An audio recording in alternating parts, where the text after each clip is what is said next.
The Yoga Sutras of Patanjali by Patanjali, translated by Charles Johnston, 1867 to 1931. Book 1. Introduction to Book 1. The Yoga Sutras of Patanjali are in themselves exceedingly brief, less than 10 pages of large type in the original. Yet they contain the essence of practical wisdom, set forth in admirable order and detail. The theme, if the present interpreter be right, is the great regeneration, the birth of the spiritual from the psychical man, the same theme which Paul so wisely and eloquently set forth in writing to his disciples in Corinth, the theme of all mystics in all lands. We think of ourselves as living a purely physical life in these material bodies of ours. In reality, we have gone far indeed from purely physical life. For ages, our life has been psychical. We have been centered and immersed in the psychic nature.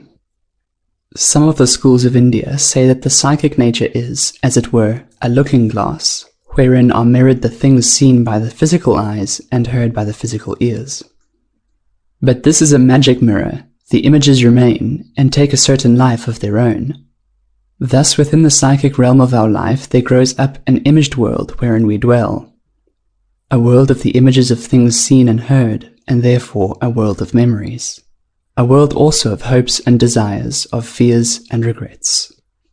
Mental life grows up among these images, built on a measuring and comparing, on the massing of images together into general ideas, on the abstraction of new notions and images from these, till a new world is built up within, full of desires and hates, ambition, envy, longing, speculation, curiosity, self-will, self-interest. The teaching of the East is that all these are true powers overlaid by false desires. That though in manifestation psychical, they are in essence spiritual. That the psychical man is the veil and prophecy of the spiritual man. The purpose of life, therefore, is the realizing of that prophecy, the unveiling of the immortal man, the birth of the spiritual from the psychical, whereby we enter our divine inheritance and come to inhabit eternity. This is, indeed, salvation, the purpose of all true religion, in all times. Patanjali has in mind the spiritual man, to be born from the psychical.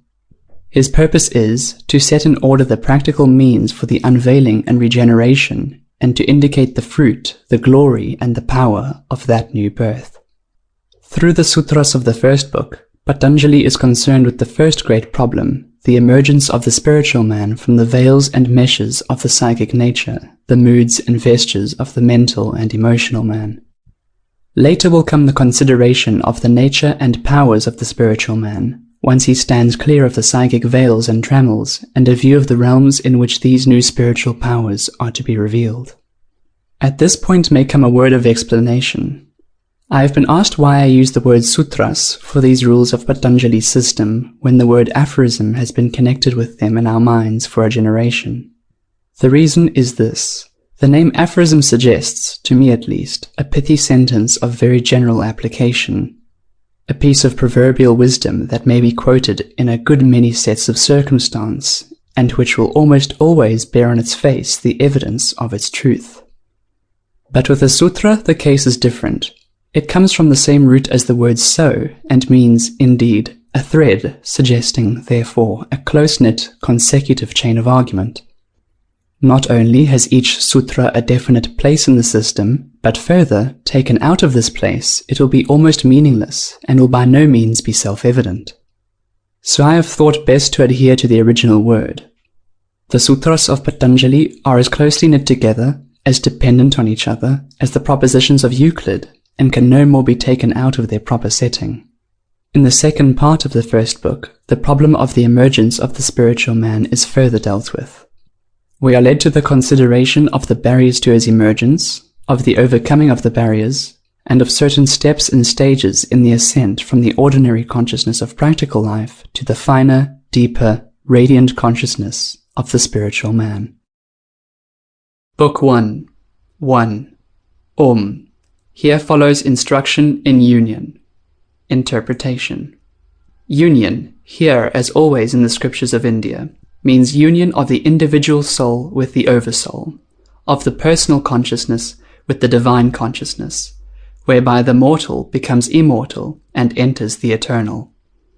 Therefore, salvation is, first, freedom from sin and the sorrow which comes from sin, and then a divine and eternal well-being, wherein the soul partakes of the being, the wisdom and glory of God.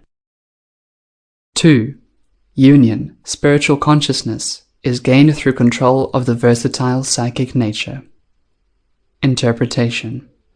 The goal is the full consciousness of the spiritual man, illumined by the divine light. Nothing except the obdurate resistance of the psychic nature keeps us back from the goal.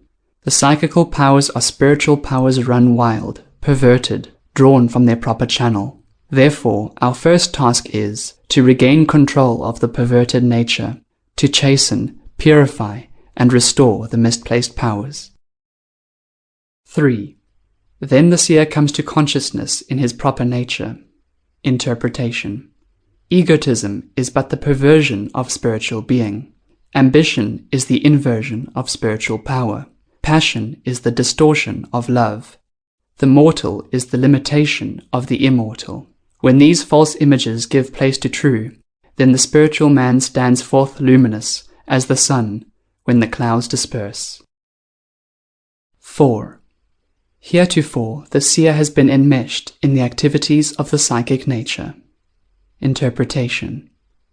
The power and life which are the heritage of the spiritual man have been caught and enmeshed in the psychical activities. Instead of pure being in the divine, there has been fretful, combative egotism, its hand against every man. Instead of the light of pure vision, there have been restless senses and imaginings. Instead of spiritual joy, the undivided joy of pure being, there has been self-indulgence of body and mind. These are all real forces, but distorted from their true nature and goal. They must be extricated like gems from a matrix, like the pith from the reed, steadily, without destructive violence. Spiritual powers are to be drawn forth from the psychic meshes. 5.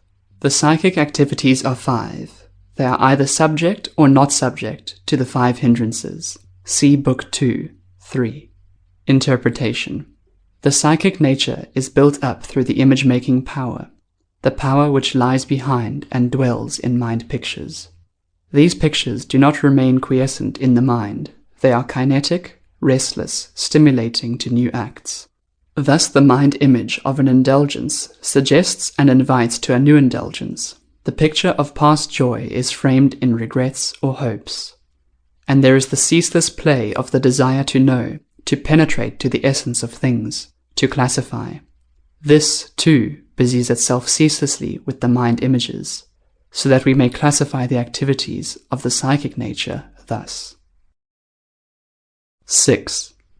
These activities are sound intellection, unsound intellection, predication, sleep, memory. Interpretation. We have here a list of mental and emotional powers, of powers that picture and observe, and of powers that picture and feel. But the power to know and feel is spiritual and immortal. What is needed is, not to destroy it, but to raise it from the psychical to the spiritual realm. 7. The elements of sound intellection are direct observation, inductive reason, and trustworthy testimony. Interpretation. Each of these is a spiritual power, thinly veiled. Direct observation is the outermost form of the soul's pure vision. Inductive reason rests on the great principles of continuity and correspondence, and these on the supreme truth that all life is of the One. Trustworthy testimony, the sharing of one soul in the wisdom of another, rests on the ultimate oneness of all souls. 8. Unsound intellection is false understanding, not resting on a perception of the true nature of things. Interpretation. When the object is not truly perceived, when the observation is inaccurate and faulty, thought or reasoning based on that mistaken perception is of necessity false and unsound. Predication is the attribution of a quality or action to a subject by adding to it a predicate. In the sentence, "The man is wise," the man is the subject, "is wise" is the predicate. This may be simply an interplay of thoughts without the presence of the object thought of, or the things thought of may be imaginary or unreal, while observation, induction, and testimony always go back to an object. 10. Sleep is the psychic condition which rests on mind states, or material things being absent. Interpretation. In waking life, we have two currents of perception, an outer current of physical things seen and heard and perceived, an inner current of mind images and thoughts. The outer current ceases in sleep, the inner current continues, and watching the mind images float before the field of consciousness, we dream. Even when there are no dreams, there is still a certain consciousness in sleep, so that, on waking, one says, "I have slept well," or "I have slept badly." 11. Memory is holding to mind images of things perceived without modifying them. Interpretation. Here, as before, the mental power is explained in terms of mind images, which are the material of which the psychic world is built. Therefore, the sages teach that the world of our perception, which is indeed a world of mind images, is but the wraith or shadow of the real and everlasting world. In this sense, memory is but the psychical inversion of the spiritual, ever-present vision. That which is ever before the spiritual eye of the seer needs not to be remembered. 12. The control of these psychic activities comes through the right use of the will and through ceasing from self-indulgence. Interpretation. If these psychical powers and energies, even such evil things as passion and hate and fear, are but spiritual powers fallen and perverted, how are we to bring about their release and restoration? Two means are presented to us, the awakening of the spiritual will and the purification of mind and thought. 13. The right use of the will is the steady effort to stand in spiritual being. Interpretation. We have thought of ourselves, perhaps, as creatures moving upon this earth, rather than helpless, at the mercy of storm and hunger and our enemies. We are to think of ourselves as immortals, dwelling in the light, encompassed and sustained by spiritual powers. The steady effort to hold this thought will awaken dormant and unrealized powers, which will unveil to us the nearness of the eternal. 14. This becomes a firm resting place, when followed long, persistently, with eagerness. Interpretation. We must seek spiritual life in conformity with the laws of spiritual life, with earnestness, humility, gentle charity, which is an acknowledgement of the one soul within us all. Only through obedience to that shared life, through perpetual remembrance of our oneness with all divine being, our nothingness apart from divine being, we can enter our inheritance. 15. Ceasing from self-indulgence is conscious mastery over the thirst for sensuous pleasure here or hereafter. Interpretation. Rightly understood, the desire for sensation is the desire of being, the distortion of the soul's eternal life. The lust of sensual stimulus and excitation rests on the longing to feel one's life keenly, to gain the sense of being really alive. This sense of true life comes only with the coming of the soul, and the soul comes only in silence, after self-indulgence has been courageously and loyally stilled, through reverence before the coming soul. 16. The consummation of this is freedom from thirst for any mode of psychical activity through the establishment of the spiritual man. Interpretation. In order to gain a true understanding of this teaching, study must be supplemented by devoted practice, faith by works. The reading of the words will not avail. There must be a real effort to stand as the soul, a real ceasing from self-indulgence. With this awakening of the spiritual will and purification will come at once the growth of the spiritual man and our awakening consciousness as the spiritual man, and this, attained in even a small degree, will help us notably in our contest. To him that hath shall be given. 17. Meditation with an object follows these stages. First, exterior examining, then interior judicial action, then joy, then realization of individual being. Interpretation. In the practice of meditation, a beginning may be made by fixing attention upon some external object, such as a sacred image or picture, or a part of a book of devotion. In the second stage, one passes from the outer object to an inner pondering upon its lessons. The third stage is the inspiration, the heightening of the spiritual will, which results from this pondering. The fourth stage is the realization of one's spiritual being, as enkindled by this meditation. 18. After the exercise of the will has stilled the psychic activities, meditation rests only on the fruit of former meditations. Interpretation. In virtue of continued practice and effort, the need of an external object on which to rest the meditation is outgrown. An interior state of spiritual consciousness is reached, which is called the cloud of things knowable. See Book 4, 29. 19. Subjective consciousness arising from a natural cause is possessed by those who have laid aside their bodies and been absorbed into subjective nature. Interpretation. Those who have died, entered the paradise between births, are in a condition resembling meditation without an external object. But in the fullness of time, the seeds of desire in them will spring up, and they will be born again into this world.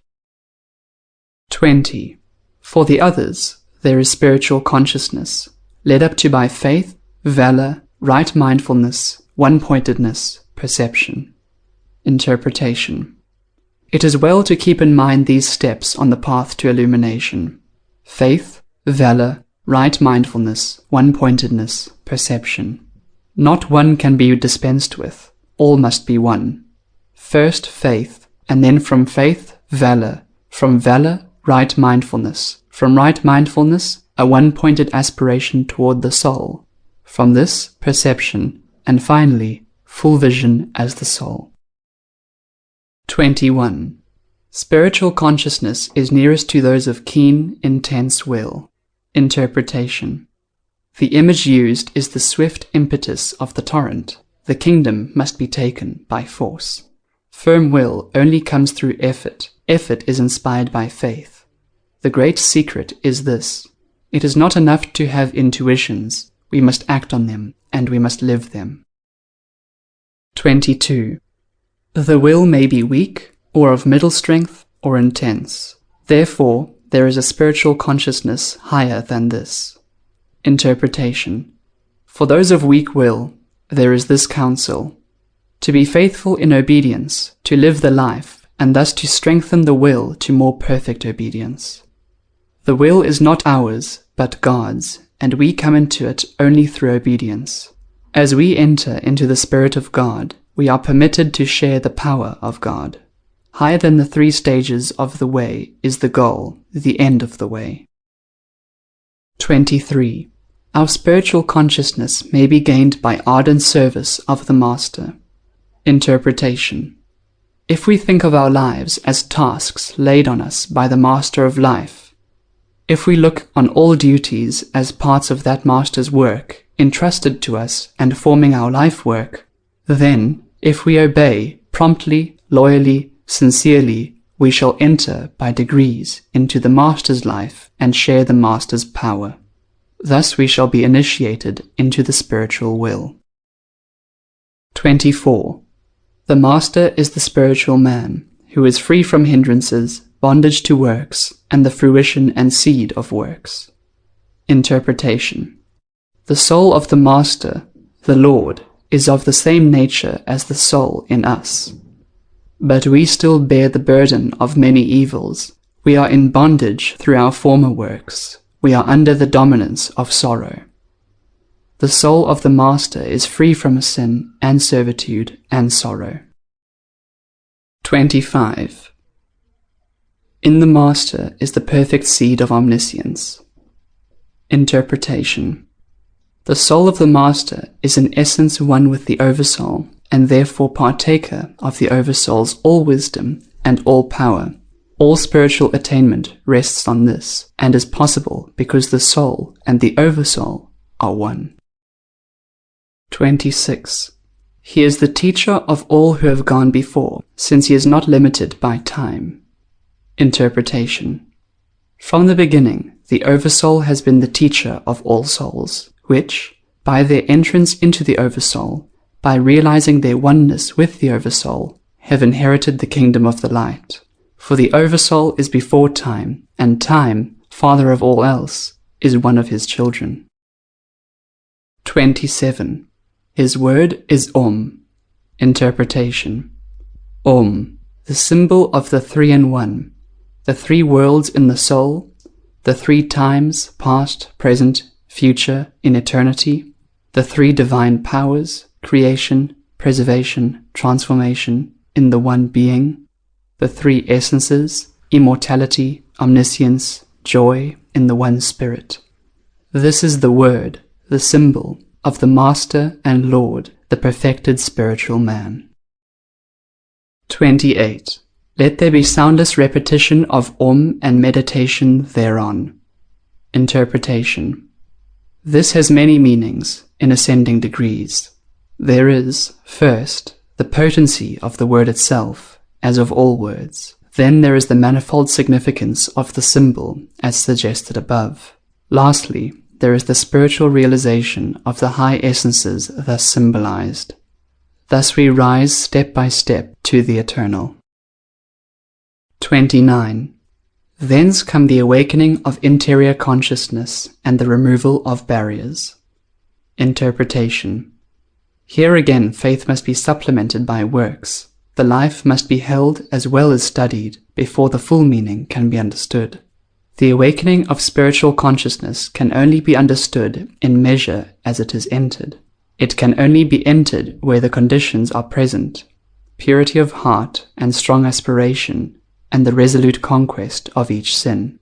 This, however, may easily be understood, that the recognition of the three worlds as resting in the soul leads us to realize ourselves and all life as of the soul. That, as we dwell, not in the past, present, or future, but in the eternal, we become more at one with the eternal. That, as we view all organization, preservation, mutation as the work of the Divine One, we shall come more into harmony with the One, and thus remove the barriers in our path toward the light. In the second part of the first book, the problem of the emergence of the spiritual man is further dealt with. We are led to the consideration of the barriers to his emergence, of the overcoming of the barriers, and of certain steps and stages in the ascent from the ordinary consciousness of practical life to the finer, deeper, radiant consciousness of the spiritual man. 30. The barriers to interior consciousness, which drive the psychic nature this way and that, are these: sickness, inertia, doubt, light-mindedness, laziness, intemperance, false notions, inability to reach a stage of meditation, or to hold it when reached. Interpretation. We must remember that we are considering the spiritual man as enwrapped and enmeshed in the psychic nature, the emotional and mental powers, and as unable to come to clear consciousness, unable to stand and see clearly because of the psychic veils of the personality. 9 of these are enumerated, and they go pretty thoroughly into the brute toughness of the psychic nature. Sickness is included rather for its effect on the emotions and mind, since bodily infirmity, such as blindness or deafness, is no insuperable barrier to spiritual life, and may sometimes be a help as cutting off distractions. It will be well for us to ponder over each of these 9 activities, thinking of each as a psychic state, a barrier to the interior consciousness of the spiritual man. 31. Grieving, despondency, bodily restlessness, the drawing in and sending forth of the life breath also contribute to drive the psychic nature to and fro. Interpretation. The first 2 moods are easily understood. We can well see how a sodden psychic condition, flagrantly opposed to the pure and positive joy of spiritual life, would be a barrier. The next, bodily restlessness, is in a special way the fault of our day and generation. When it is conquered, mental restlessness will be half conquered too. The next 2 terms, concerning the life breath, offer some difficulty. The surface meaning is harsh and irregular breathing. The deeper meaning is a life of harsh and irregular impulses. 32. Steady application to a principle is the way to put a stop to these. Interpretation. The will, which, in its pristine state, was full of vigor, has been steadily corrupted by self-indulgence, the seeking of moods and sensations, for sensation's sake. Hence come all the morbid and sickly moods of the mind. The remedy is a return to the pristine state of the will by vigorous, positive effort, or, as we are here told, by steady application to a principle. The principle to which we must thus steadily apply ourselves should be one arising from the reality of spiritual life, valorous work for the soul, in others as in ourselves. 33. By sympathy with the happy, compassion for the sorrowful, delight in the holy, disregard of the unholy, the psychic nature moves to gracious peace. Interpretation. When we are wrapped in ourselves, shrouded with the cloak of our egotism, absorbed in our pains and bitter thoughts, we are not willing to disturb or strain our own sickly mood by giving kindly sympathy to the happy, thus doubling their joy, or by showing compassion for the sad, thus halving their sorrow. We refuse to find delight in holy things, and let the mind brood in sad pessimism on unholy things. All these evil psychic moods must be conquered by strong effort of will. This rending of the veils will reveal to us something of the grace and peace which are of the interior consciousness of the spiritual man. 34. Or, peace may be reached by the even sending forth and control of the life breath. Interpretation. Here again we may look for a double meaning. First, that even and quiet breathing which is a part of the victory over bodily restlessness. Then the even and quieter tenor of life without harsh or dissonant impulses which bring stillness to the heart. 35. Faithful, persistent application to any object, if completely attained, will bind the mind to steadiness. Interpretation. We are still considering how to overcome the wavering and perturbation of the psychic nature, which makes it quite unfit to transmit the inward consciousness and stillness. We are once more told to use the will and to train it by steady and persistent work, by sitting close to our work, in the phrase of the original. 36. As also will a joyful, radiant spirit. Interpretation.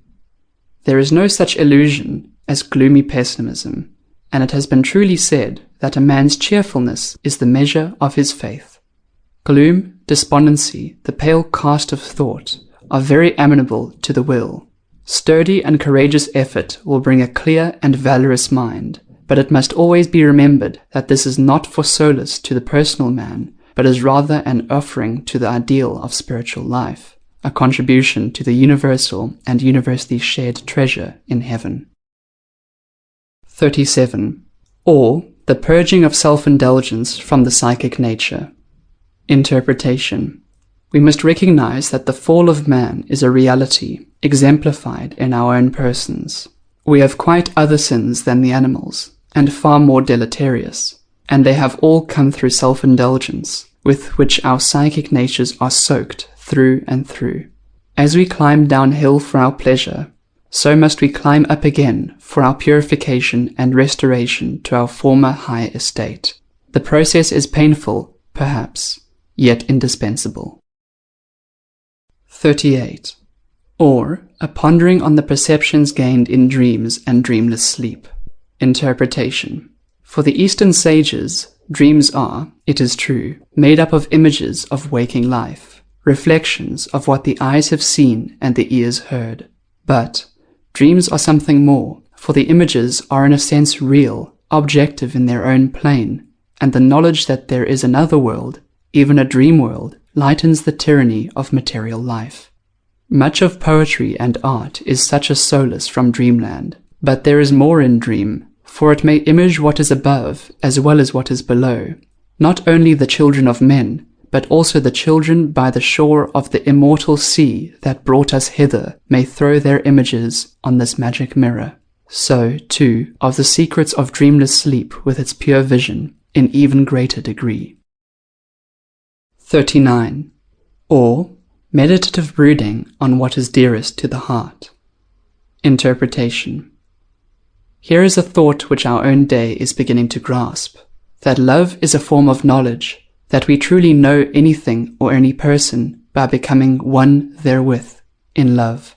Thus love has a wisdom that the mind cannot claim, and by this hearty love, this becoming one with what is beyond our personal borders, we may take a long step toward freedom. 2 directions for this may be suggested: the pure love of the artist for his work, and the earnest, compassionate search into the hearts of others. 40. Thus he masters all, from the atom to the infinite. Interpretation. Newton was asked how he made his discoveries. By intending my mind on them, he replied. This steady pressure, this becoming one with what we seek to understand, whether it be atom or soul, is the one means to know. When we become a thing, we really know it, not otherwise. Therefore, live the life, to know the doctrine, do the will of the Father, if you would know the Father. 41.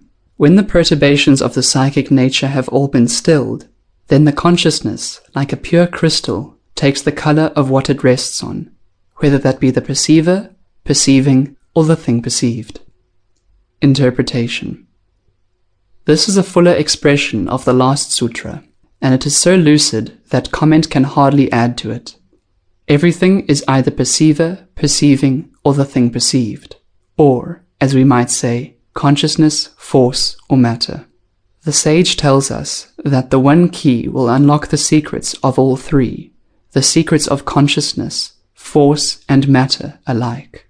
The thought is that the cordial sympathy of a gentle heart, intuitively understanding the hearts of others, is really a manifestation of the same power as that penetrating perception whereby one divines the secrets of planetary motions or atomic structure.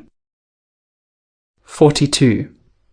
When the consciousness, poised in perceiving, blends together the name, the object dwelt on, and the idea, this is perception with exterior consideration. Interpretation. In the first stage of the consideration of an external object, the perceiving mind comes to it, preoccupied by the name and idea conventionally associated with that object. For example, in coming to the study of a book, we think of the author, his period, the school to which he belongs. The second stage, set forth in the next sutra, goes directly to the spiritual meaning of the book, setting its traditional trappings aside and finding its application to our own experience and problems. The commentator takes a very simple illustration. A cow, where one considers, in the first stage, the name of the cow, the animal itself, and the idea of a cow in the mind. In the second stage, one pushes these trappings aside and, entering into the inmost being of the cow, shares its consciousness, as do some of the artists who paint cows. They get at the very life of what they study and paint. 43. When the object dwells in the mind, clear of memory pictures, uncolored by the mind, as a pure luminous idea, this is perception without exterior or consideration. Interpretation. We are still considering external, visible objects. Such perception, as is here described, is of the nature of that penetrating vision whereby Newton, intending his mind on things, made his discoveries, or that whereby a really great portrait painter pierces to the soul of him who he paints, and he makes that soul live on canvas. These stages of perception are described in this way to lead the mind to an understanding of the perceiving soul vision of the spiritual man, the immortal. 44. The same 2 steps, when referring to things of finer substance, are said to be with or without judicial action of the mind. Interpretation. We now come to mental or psychical objects, to images in the mind. It is precisely by comparing, arranging, and superposing these mind images that we get our general notions or concepts. This process of analysis and synthesis, whereby we select certain qualities in a group of mind images, and then range together those of like quality, is the judicial action of the mind spoken of. But when we exercise swift divination upon the mind images, as does a poet or a man of genius, then we use a power higher than the judicial, and one nearer to the keen vision of the spiritual man. 45. Subtle substance rises in ascending degrees to that pure nature which has no distinguishing mark. Interpretation. As we ascend from outer material things which are permeated by separateness, and whose chief characteristic is to be separate, just as so many pebbles are separate from each other, as we ascend, first to mind images, which overlap and coalesce in both space and time, and then to ideas and principles, we finally come to purer essences, drawing ever nearer and nearer to unity. Or we may illustrate this principle thus. Our bodily, external selves are quite distinct and separate in form, name, place, substance. Our mental selves of finer substance meet and part again, in perpetual concussion and interchange. Our spiritual selves attain true consciousness through unity, where the partition wall between us and the highest, between us and others, is broken down, and we are all made perfect in the one. The highest riches are possessed by all pure souls, only when united. Thus we arrive from separation to true individuality in unity.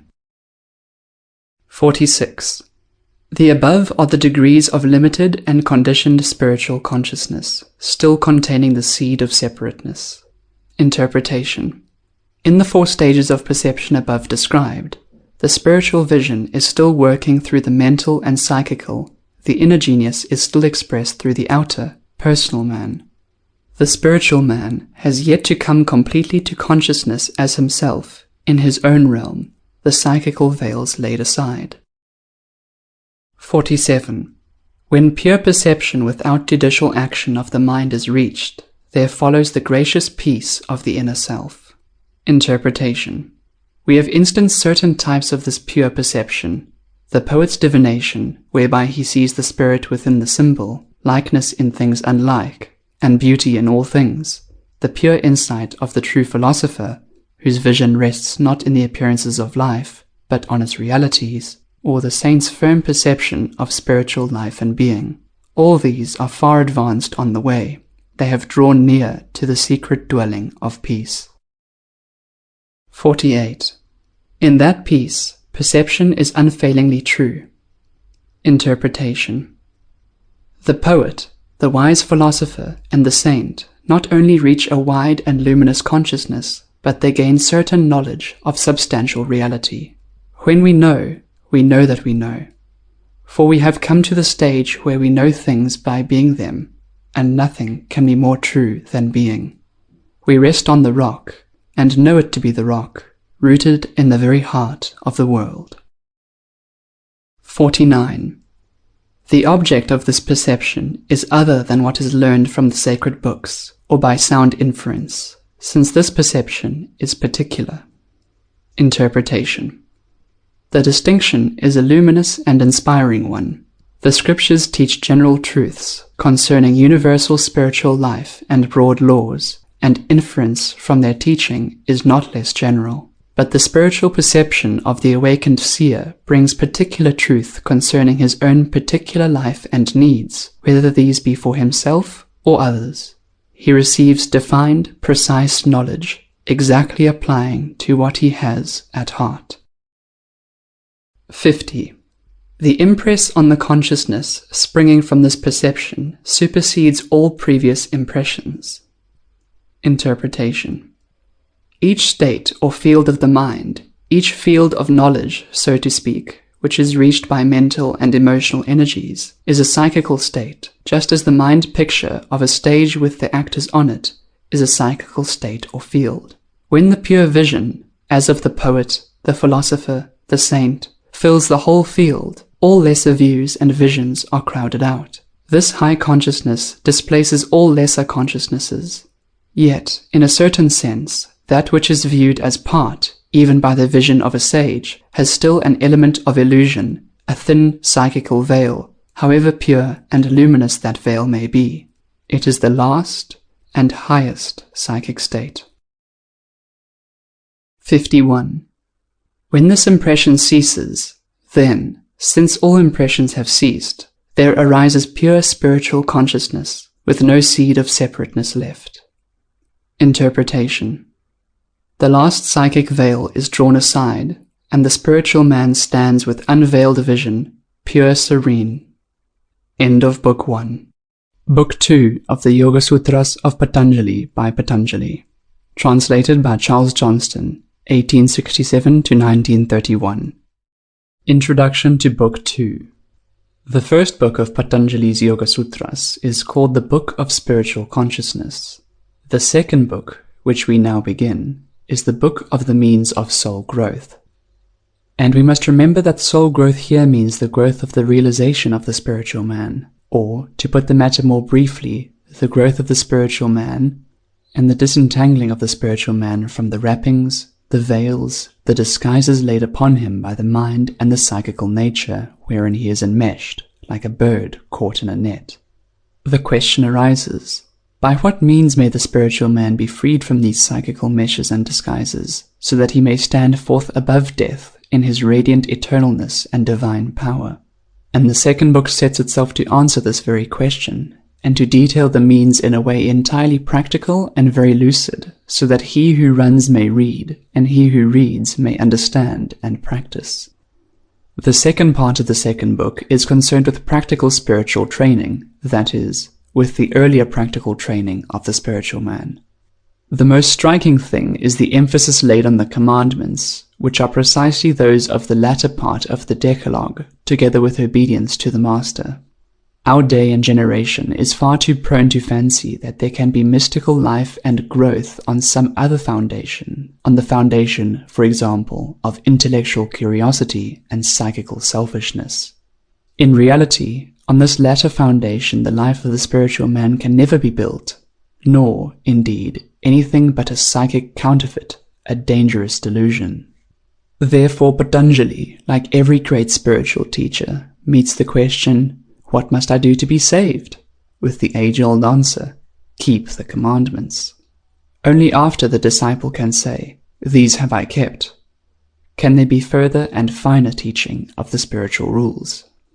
It is, therefore, vital for us to realize that the yoga system, like every true system of spiritual teaching, rests on this broad and firm foundation of honesty, truth, cleanness, obedience. Without these, there is no salvation, and he who practices these, even though ignorant of spiritual things, is laying up treasure against the time to come. Book 2. 1. The practices which make for union with the soul are fervent aspiration, spiritual reading, and complete obedience to the Master. Interpretation. The word which I have rendered fervent aspiration means primarily fire, and, in the Eastern teaching, it means the fire which gives life and light, and at the same time the fire which purifies. We have, therefore, as our first practice, as the first of the means of spiritual growth, that fiery quality of the will which enkindles and illuminates, and, at the same time, the steady practice of purification, the burning away of all known impurities. Spiritual reading is so universally accepted and understood that it needs no comment. The very study of Patanjali's Sutras is an exercise in spiritual reading, and a very effective one. And so with all other books of the soul. Obedience to the Master means that we shall make the will of the Master our will, and shall conform in all ways to the will of the Divine, setting aside the wills of self, which are but psychic distortions of the one divine will. The constant effort to obey in all the ways we know and understand will reveal new ways and new tasks, the evidence of new growth of the soul. Nothing will do more for the spiritual man in us than this, for there is no such regenerating power as the awakening spiritual will. 2. Their aim is to bring soul vision and to wear away hindrances. Interpretation. The aim of fervor, spiritual reading, and obedience to the Master is to bring soul vision and to wear away hindrances. Or, to use the phrase we have already adopted, the aim of these practices is to help the spiritual man to open his eyes, to help him also to throw aside the veils and disguises, the enmeshing psychic nets which surround him, tying his hands, as it were, and bandaging his eyes. And this, as all teachers testify, is a long and arduous task, a steady uphill fight demanding fine courage and persistent toil. Fervor, the fire of the spiritual will, is, as we said, twofold. It illumines, and so helps the spiritual man to see, and it also burns up the nets and meshes which ensnare the spiritual man. So with the other means, spiritual reading and obedience. Each, in its action, is twofold, wearing away the psychical and upbuilding the spiritual man. 3. These are the hindrances: the darkness of unwisdom, self-assertion, lust, hate, attachment. Interpretation. Let us try to translate this into terms of the psychical and spiritual man. The darkness of unwisdom is, primarily, the self-absorption of the psychical man, his complete preoccupation with his own hopes and fears, plans and purposes, sensations and desires, so that he fails to see, or refuses to see, that there is a spiritual man, and so doggedly resists all efforts of the spiritual man to cast off his psychic tyrant and set himself free. This is the real darkness, and all those who deny the immortality of the soul, or deny the soul's existence, and so lay out their lives wholly for the psychical, mortal man and his ambitions, are under this power of darkness. Born of this darkness, this psychic self-absorption is the dogged conviction that the psychic, personal man has separate, exclusive interests, which he can follow for himself alone, and this conviction, when put into practice in our life, leads to contest with other personalities, and so to hate. This hate, again, makes against the spiritual man, since it hinders the revelation of the high harmony between the spiritual man and his other selves, the harmony to be revealed only through the practice of love, that perfect love which casts out fear. In like manner, lust is the psychic man's craving for the stimulus of sensation, the din of which smothers the voice of the spiritual man, as, in Shakespeare's phrase, the cackling geese would drown the song of the nightingale. And this craving for stimulus is the fruit of weakness, coming from the failure to find strength in the primal life of the spiritual man. Attachment is but another name for psychic self-absorption, for we are absorbed, not in outward things, but rather in their images within our minds. Our inner eyes are fixed on them, our inner desires brood over them, and we blind ourselves to the presence of the prisoner, the enmeshed and fettered spiritual man. 4. The darkness of unwisdom is the field of the others. These hindrances may be dormant, or worn thin, or suspended, or expanded. Interpretation. Here we have really two sutras in one. The first has been explained already. In the darkness of unwisdom grow the parasites, hate, lust, attachment. They are all outgrowths of the self-absorption of the psychical self. Next, we are told that these barriers may be either dormant, or suspended, or expanded, or worn thin. Faults which are dormant will be brought out through the pressure of life, or through the pressure of strong aspiration.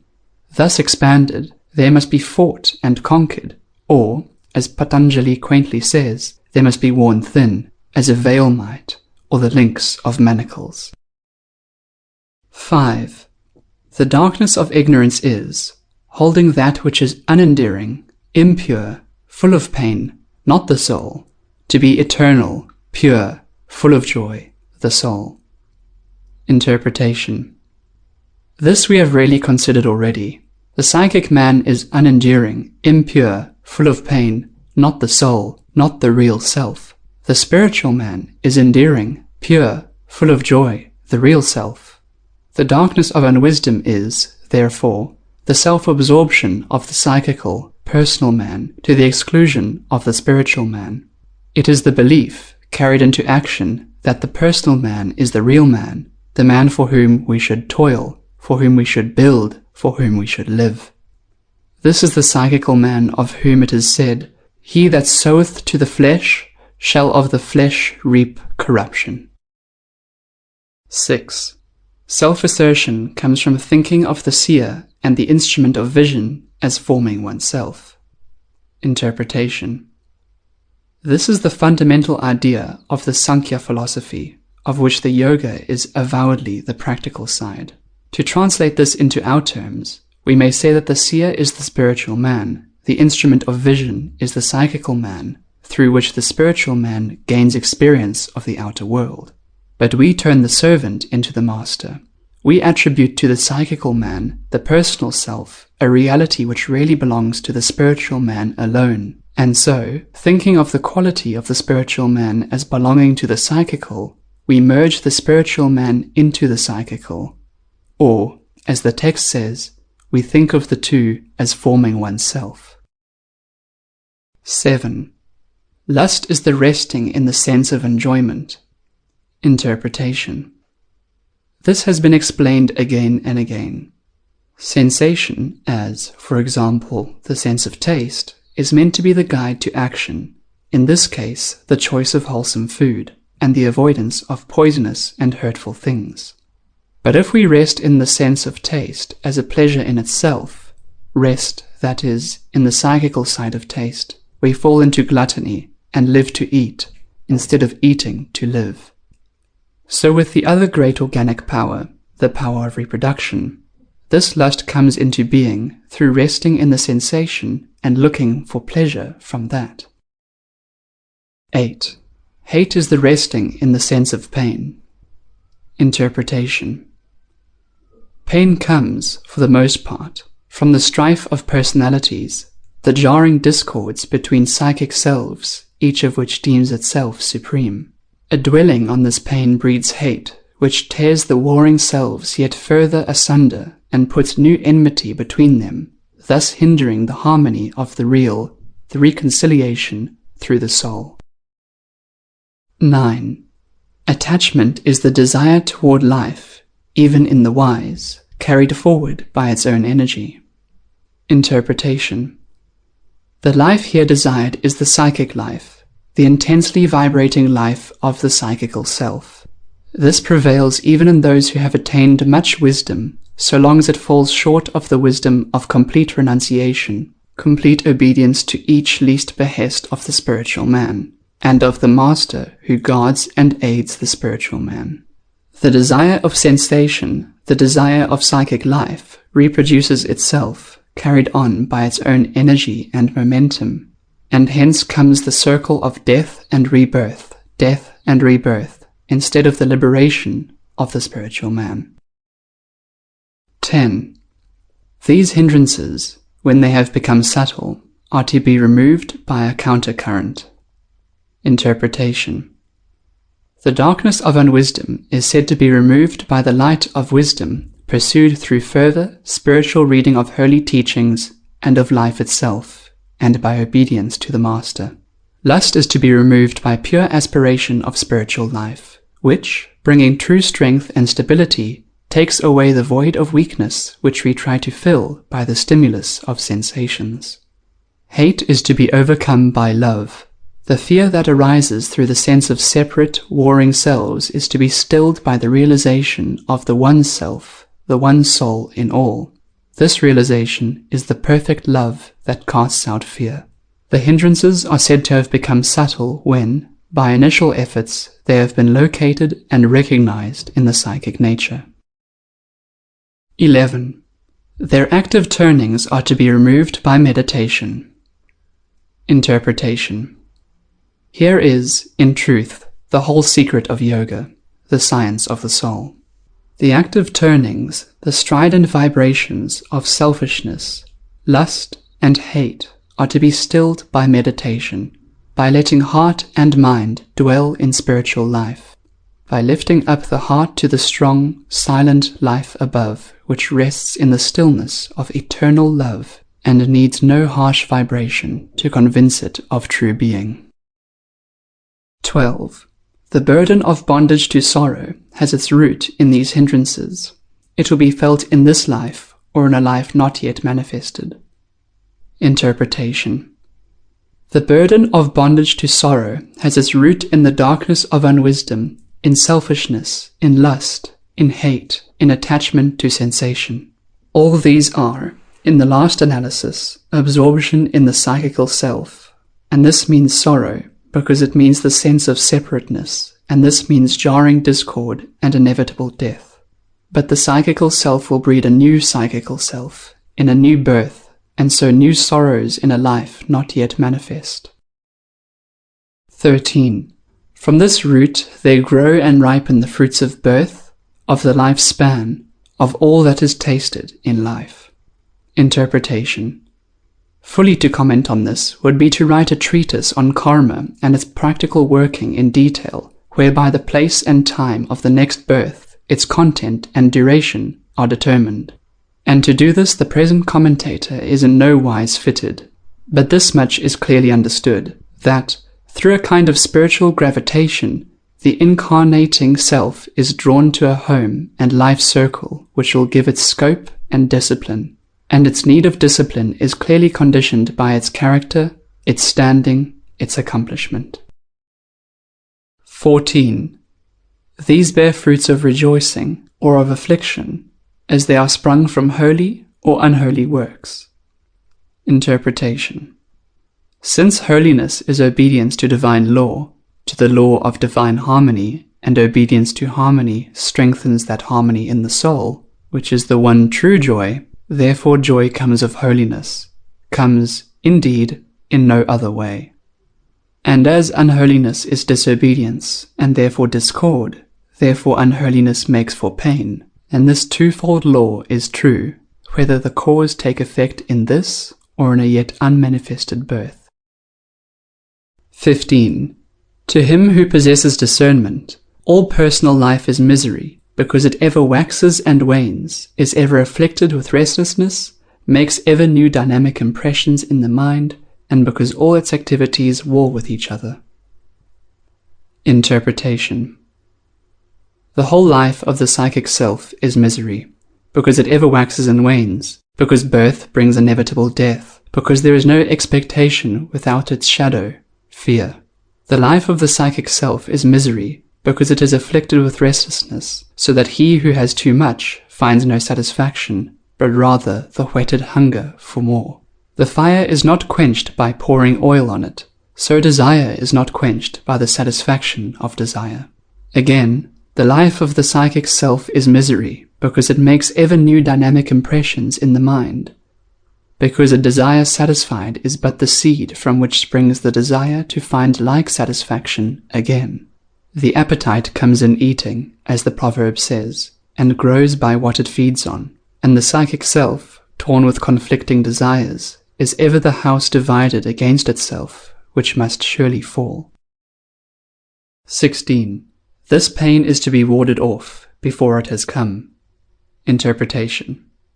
In other words, we cannot cure the pains of life by laying on them any balm. We must cut the root, absorption in the psychical self. So it is said, there is no cure for the misery of longing, but to fix the heart upon the eternal. 17. The cause of what is to be warded off is the absorption of the seer in things seen. Interpretation. Here again we have the fundamental idea of the Sankhya, which is the intellectual counterpart of the yoga system. The cause of what is to be warded off, the root of misery, is the absorption of consciousness in the psychical man and the things which beguile the psychical man. The cure is liberation. 18. Things seen have as their property manifestation, action, inertia. They form the basis of the elements and the sense powers. They make for experience and for liberation. Interpretation. Here is a whole philosophy of life. Things seen, the total of the phenomena, possess as their property, manifestation, action, inertia, the qualities of force and matter in combination. These, in their grosser form, make the material world. In their finer, more subjective form, they make the psychical world, and the world of sense impressions and mind images.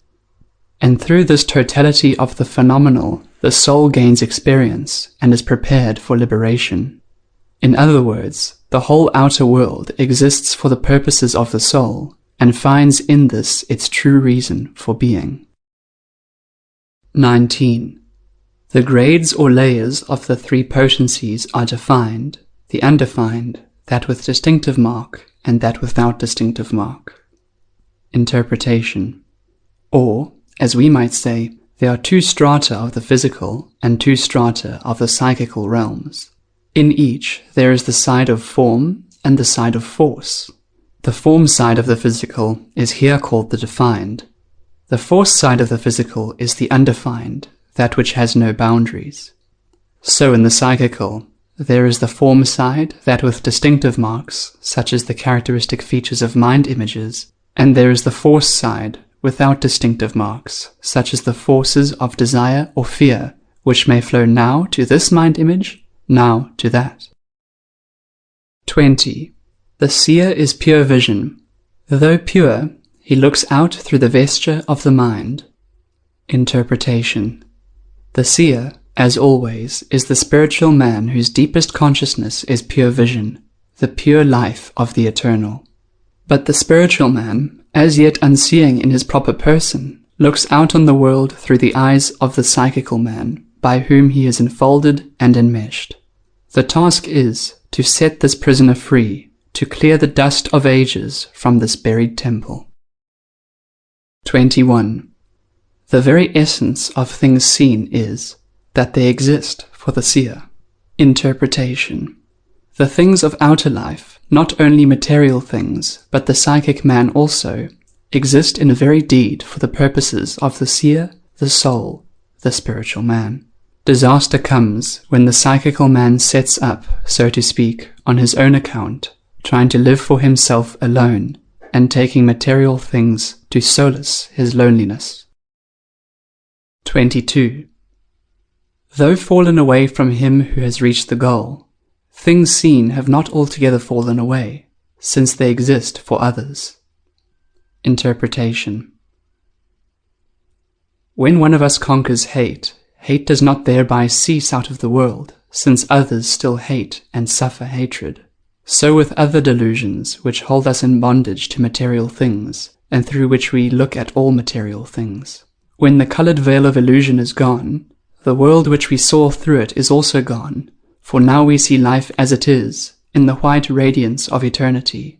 But for others the colored veil remains, and therefore the world thus colored by it remains for them, and will remain until they, too, conquer delusion. 23. The association of the seer with things seen is the cause of the realizing of the nature of things seen, and also of the realizing of the nature of the seer. Interpretation. Life is educative. All life's infinite variety is for discipline, for the development of the soul. So passing through many lives, the soul learns the secrets of the world, the august laws that are written in the form of the snow crystal or the majestic order of the stars. Yet all these laws are but reflections, but projections outward of the laws of the soul. Therefore, in learning these, the soul learns to know itself. All life is but the mirror wherein the soul learns to know its own face. 24. The cause of this association is the darkness of unwisdom. Interpretation. The darkness of unwisdom is the absorption of consciousness in the personal life and in the things seen by the personal life. This is the fall, through which comes experience, the learning of the lessons of life. When they are learned, the day of redemption is at hand. 25. The bringing of this association to an end, by bringing the darkness of unwisdom to an end, is the great liberation. This is the seer's attainment of his own pure being. Interpretation. When the spiritual man has, through the psychical, learned all life's lessons, the time has come for him to put off the veil and disguise of the psychical, and to stand revealed as a king in the house of the Father. So shall he enter into his kingdom, and go no more out. 26. A discerning which is carried on without wavering is the means of liberation. Interpretation. Here we come close to the pure Vedanta, with its discernment between the eternal and the temporal. St. Paul, following after Philo and Plato, lays down the same fundamental principle. The things seen are temporal, the things unseen are eternal. Patanjali means something more than an intellectual descent, though this too is vital. He has in his view a constant discriminating in act as well as thought, of the two ways which present themselves for every deed or choice, always to choose the higher way, that which makes for the things eternal. Honesty rather than roguery, courage and not cowardice, the things of another rather than one's own, sacrifice and not indulgence. This true discernment, carried out constantly, makes for liberation. 27. His illumination is sevenfold, rising in successive stages. Interpretation. Patanjali's text does not tell us what the 7 stages of this illumination are. The commentator thus describes them. First, the danger to be escaped is recognized. It need not be recognized a second time. Second, the causes of the danger to be escaped are worn away. They need not be worn away a second time. Third, the way of escape is clearly perceived by the contemplation which checks psychic perturbation. Fourth, the means of escape, clear discernment, has been developed. This is the fourfold release belonging to insight. The final release from the psychic is threefold. As fifth of the 7 degrees, the dominance of its thinking is ended. As sixth, its potencies, like rocks from a precipice, fall of themselves. Once dissolved, they do not grow again. Then, as seventh, freed from these potencies, the spiritual man stands forth in his own nature as purity and light. Happy is the spiritual man who beholds this sevenfold illumination in its ascending stages. 28. From steadfastly following after the means of yoga, until impurity is worn away, there comes the illumination of thought up to full discernment. Interpretation. Here, we enter on the more detailed practical teaching of Patanjali, with its sound and luminous good sense. And when we come to detail the means of yoga, we may well be astonished at their simplicity. There is nothing in them that is mysterious. They are very familiar. The essence of the matter lies in carrying them out. 29. The 8 means of yoga are the commandments, the rules, right poise, right control of the life force, withdrawal, attention, meditation, contemplation. Interpretation. These 8 means are to be followed in their order, in the sense which will immediately be made clear. We can get a ready understanding of the first 2 by comparing them with the commandments which must be obeyed by all good citizens and the rules which are laid on the members of religious orders. Until one has fulfilled the first, it is futile to concern oneself with the second, and so with all the means of yoga, they must be taken in their order. 30. The commandments are these: non-injury, truthfulness, abstaining from stealing, from impurity, from covetousness. Interpretation. These 5 precepts are almost exactly the same as the Buddhist commandments: not to kill, not to steal, not to be guilty of incontinence, not to drink intoxicants, to speak the truth. Almost identical is St. Paul's list: thou shalt not commit adultery, thou shalt not kill, thou shalt not steal, thou shalt not covet. And in the same spirit is the answer made to the young man having great possessions, who asked, "What shall I do to be saved?" and received the reply, "Keep the commandments." This broad, general training, which forms and develops human character, must be accomplished to a very considerable degree before there can be much hope of success in the further stages of spiritual life. First the psychical, and then the spiritual. First the man, then the angel. On this broad, humane, and wise foundation does the system of Patanjali rest. 31. The commandments, not limited to any race, place, time, or occasion, universal, are the great obligation. Interpretation. The commandments form the broad general training of humanity. Each one of them rests on a universal spiritual law. Each one of them expresses an attribute or aspect of the self, the eternal. When we violate one of the commandments, we set ourselves against the law and being of the eternal, thereby bringing ourselves to inevitable confusion. So the first steps in spiritual life must be taken by bringing ourselves into voluntary obedience to these spiritual laws, and thus making ourselves partakers of the spiritual powers, the being of the eternal. Like the laws of gravity, the need of air to breathe, these great laws know no exceptions. They are enforced in all lands, throughout all times, for all mankind. 32. The rules are these: purity, serenity, fervent aspiration, spiritual reading, and perfect obedience to the Master. Interpretation. Here we have a finer law, one which humanity as a whole is less ready for, less fit to obey. Yet we can see that these rules are the same in essence as the commandments, but on a higher, more spiritual plane. The commandments may be obeyed in outer acts and abstinences. The rules demand obedience of the heart and spirit, a far more awakened and more positive consciousness. The rules are the spiritual counterpart of the commandments, and they have finer degrees, for more advanced spiritual growth. 33. When transgressions hinder, the weight of the imagination should be thrown on the opposite side. Interpretation. Let us take a simple case, that of a thief, a habitual criminal, who has drifted into stealing in childhood, before the moral consciousness has awakened. We may imprison such a thief and deprive him of all possibility of further theft, or of using the divine gift of will. Or we may recognize his disadvantages and help him gradually to build up possessions which express his will and draw forth his self-respect.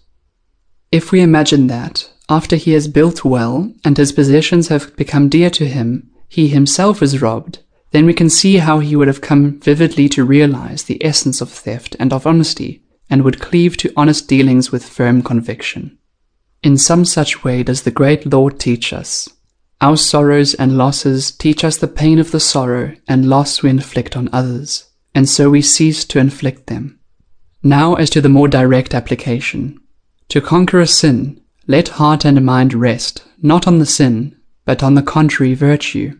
Let the sin be forced out by positive growth in the true direction, not by direct opposition. Turn away from the sin and go forward courageously, constructively, creatively, in well-doing. In this way the whole nature will gradually be drawn up to the higher level, on which the sin does not even exist.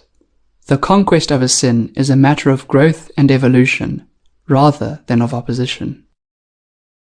34. Transgressions are injury, falsehood, theft, incontinence, envy, whether committed or caused or assented to through greed, wrath, or infatuation, whether faint or middling or excessive, bearing endless fruit of ignorance and pain. Therefore must the weight be cast on the other side. Interpretation. Here are the causes of sin: greed, wrath, infatuation, with their effects, ignorance and pain. The causes are to be cured by better wisdom, by a truer understanding of the self, of life. For greed cannot endure before the realization that the whole world belongs to the self, which self we are, nor can we hold wrath against one who is one with the self, and therefore with ourselves. Nor can infatuation, which is the seeking for the happiness of the all in some limited part of it, survive the knowledge that we are heirs of the all. Therefore let thought and imagination, mind and heart, throw their weight on the other side, the side, not of the world, but of the self. 35. Where non-injury is perfected, all enmity ceases in the presence of him who possesses it. Interpretation. We come now to the spiritual powers which result from keeping the commandments, from obedience to spiritual law, which is the keeping of the commandments. Where the heart is full of kindness which seeks no injury to another, either in act or thought or wish, this full love creates an atmosphere of harmony, whose benign power touches with healing all who come within its influence. Peace in the heart radiates peace to other hearts, even more surely than contention breeds contention. 36.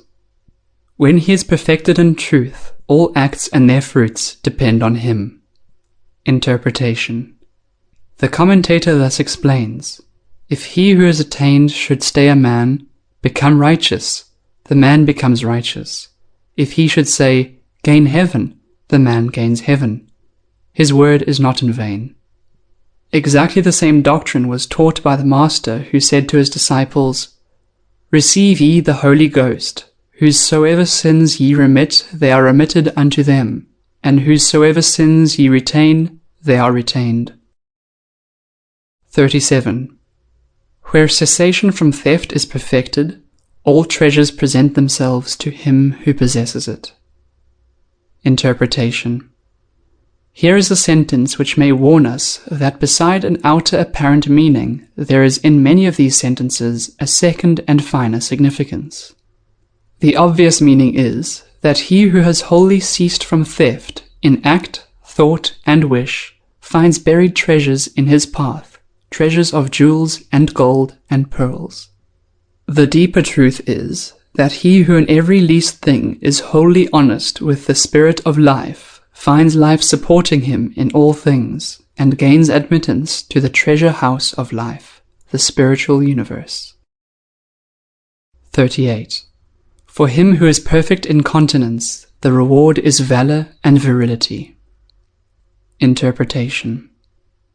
The creative power, strong and full of vigor, is no longer dissipated, but turned to spiritual uses. It upholds and endows the spiritual man, conferring on him the creative will, the power to engender spiritual children instead of bodily progeny. An epoch of life, that of man the animal, has come to an end. A new epoch, that of the spiritual man, is opened. The old creative power is superseded and transcended. A new creative power, that of the spiritual man, takes its place, carrying with it the power to work creatively in others for righteousness and eternal life. One of the commentaries says that he who is attained is able to transfer to the minds of his disciples what he knows concerning divine union, and the means of gaining it. This is one of the powers of purity.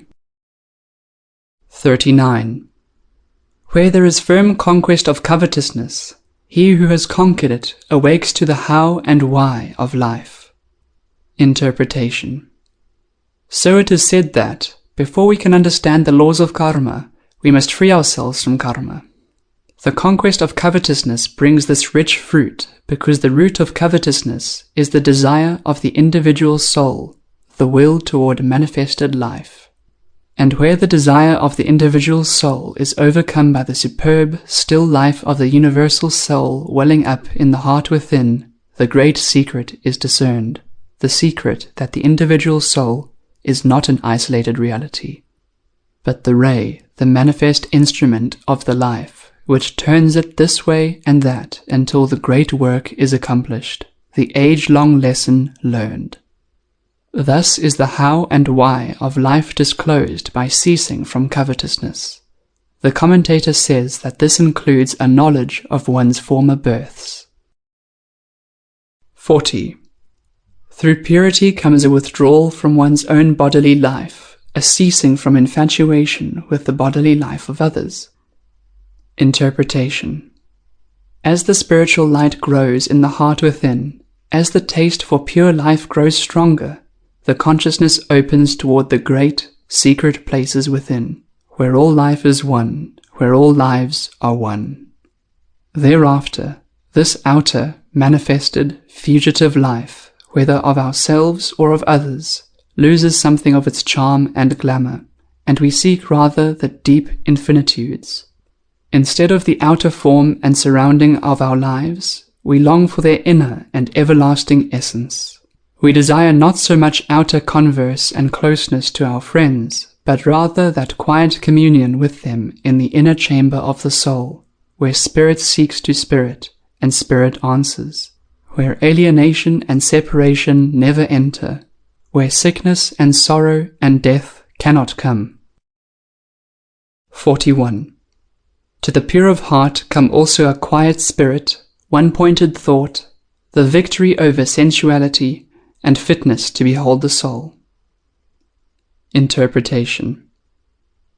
Blessed are the pure in heart, for they shall see God, who is the supreme soul, the ultimate self of all beings.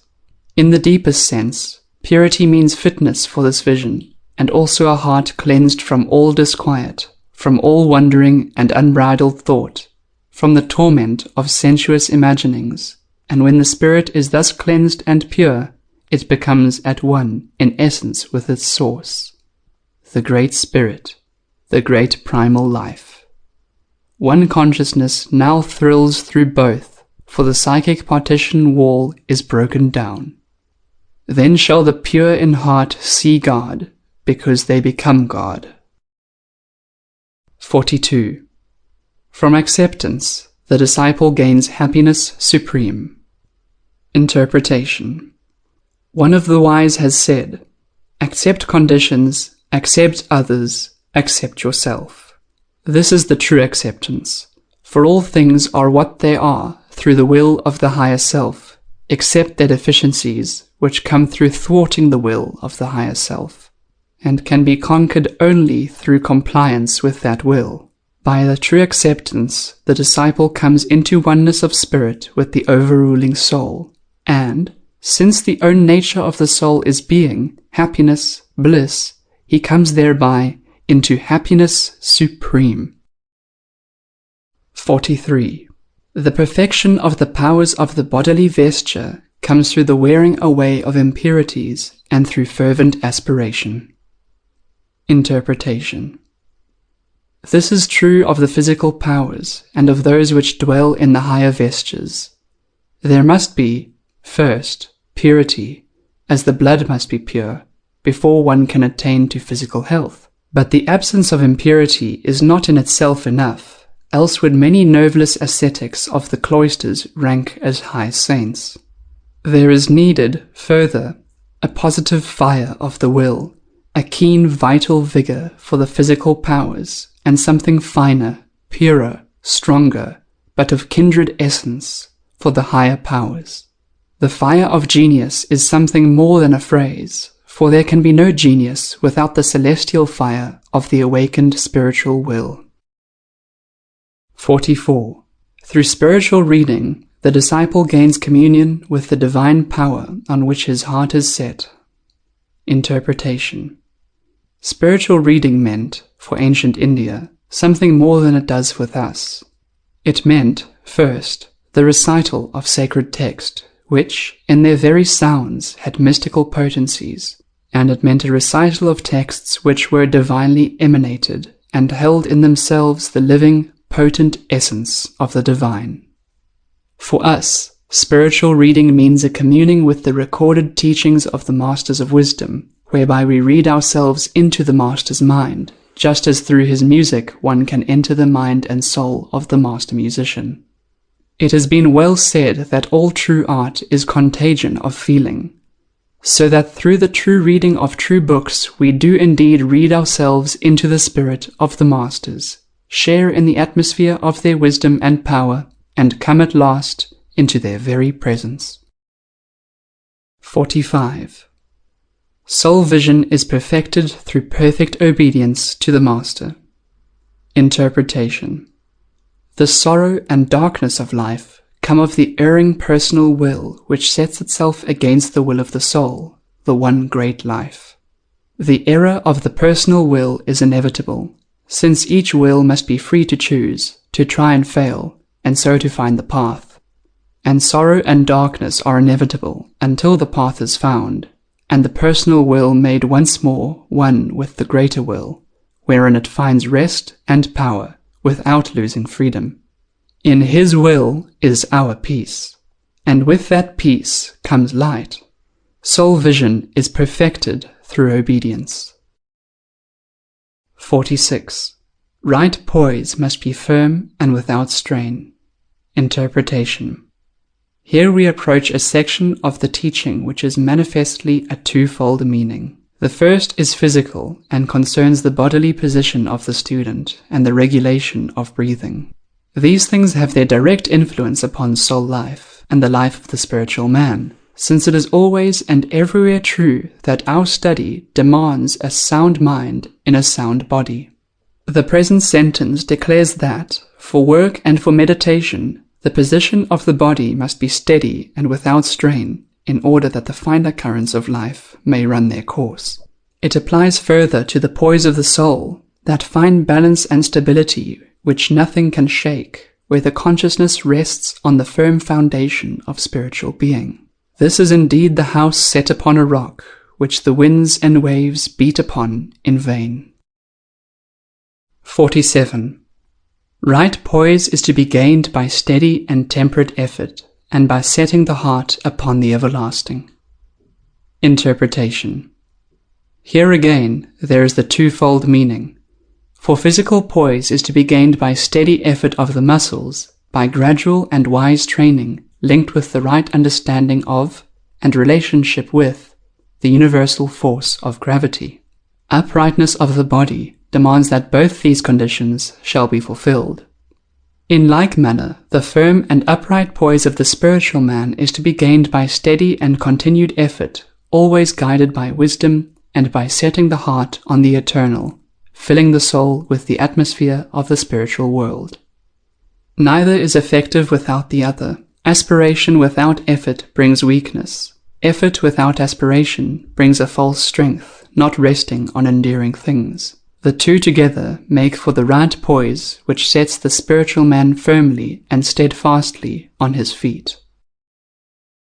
48. The fruit of right poise is the strength to resist the shocks of infatuation or sorrow. Interpretation. In the simpler physical sense, which is also coveted by the wording of the original, this sentence means that wise effort establishes such bodily poise that the accidents of life cannot disturb it, as the captain remains steady, though disaster overtake his ship. But the deeper sense is far more important. The spiritual man, too, must learn to withstand all shocks, to remain steadfast through the perturbations of external things and the storms and whirlwinds of the physical world. This is the power which is gained by wise, continuous effort, and by filling the spirit with the atmosphere of the eternal. 49. When this is gained, there follows the right guidance of the life currents, the control of the incoming and outgoing breath. Interpretation. It is well understood today that most of our maladies come from impure conditions of the blood.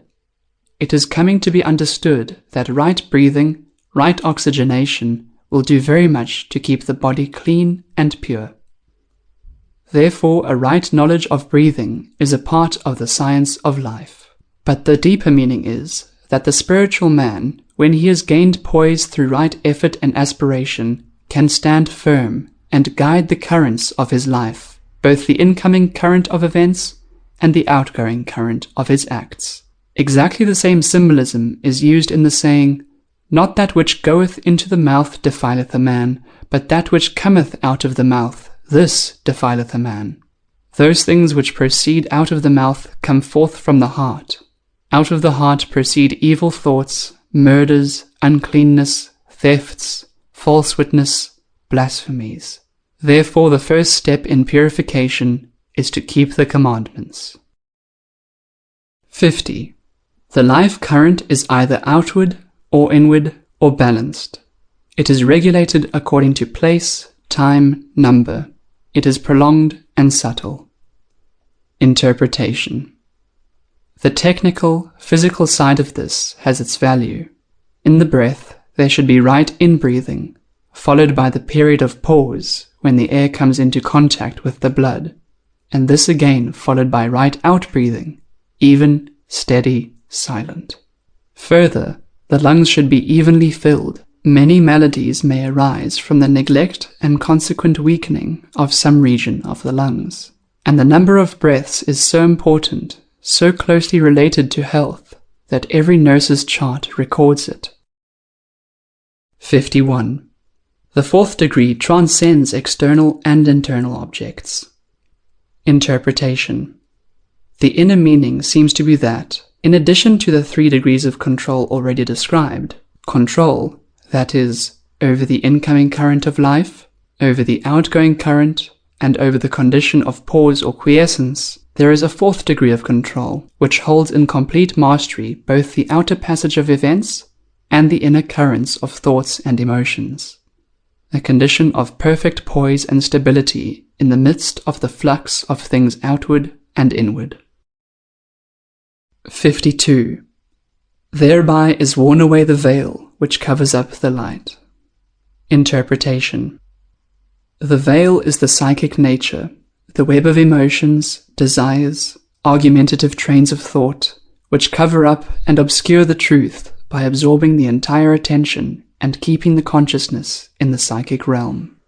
When hopes and fears are reckoned at their true worth in comparison with lasting possessions of the soul, when the outer reflections of things have ceased to distract us from their inner realities, when argumentative thought no longer entangles us but yields its place to flashing intuition, the certainty which springs from within, then is the veil worn away.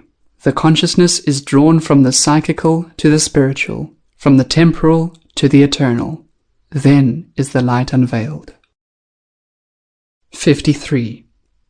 Thence comes the mind's power to hold itself in the light. Interpretation. It has been well said that what we most need in the faculty of spiritual attention, and in the same direction of thought it has been eloquently declared, that prayer does not consist in our catching God's attention, but rather in our allowing God to hold our attention.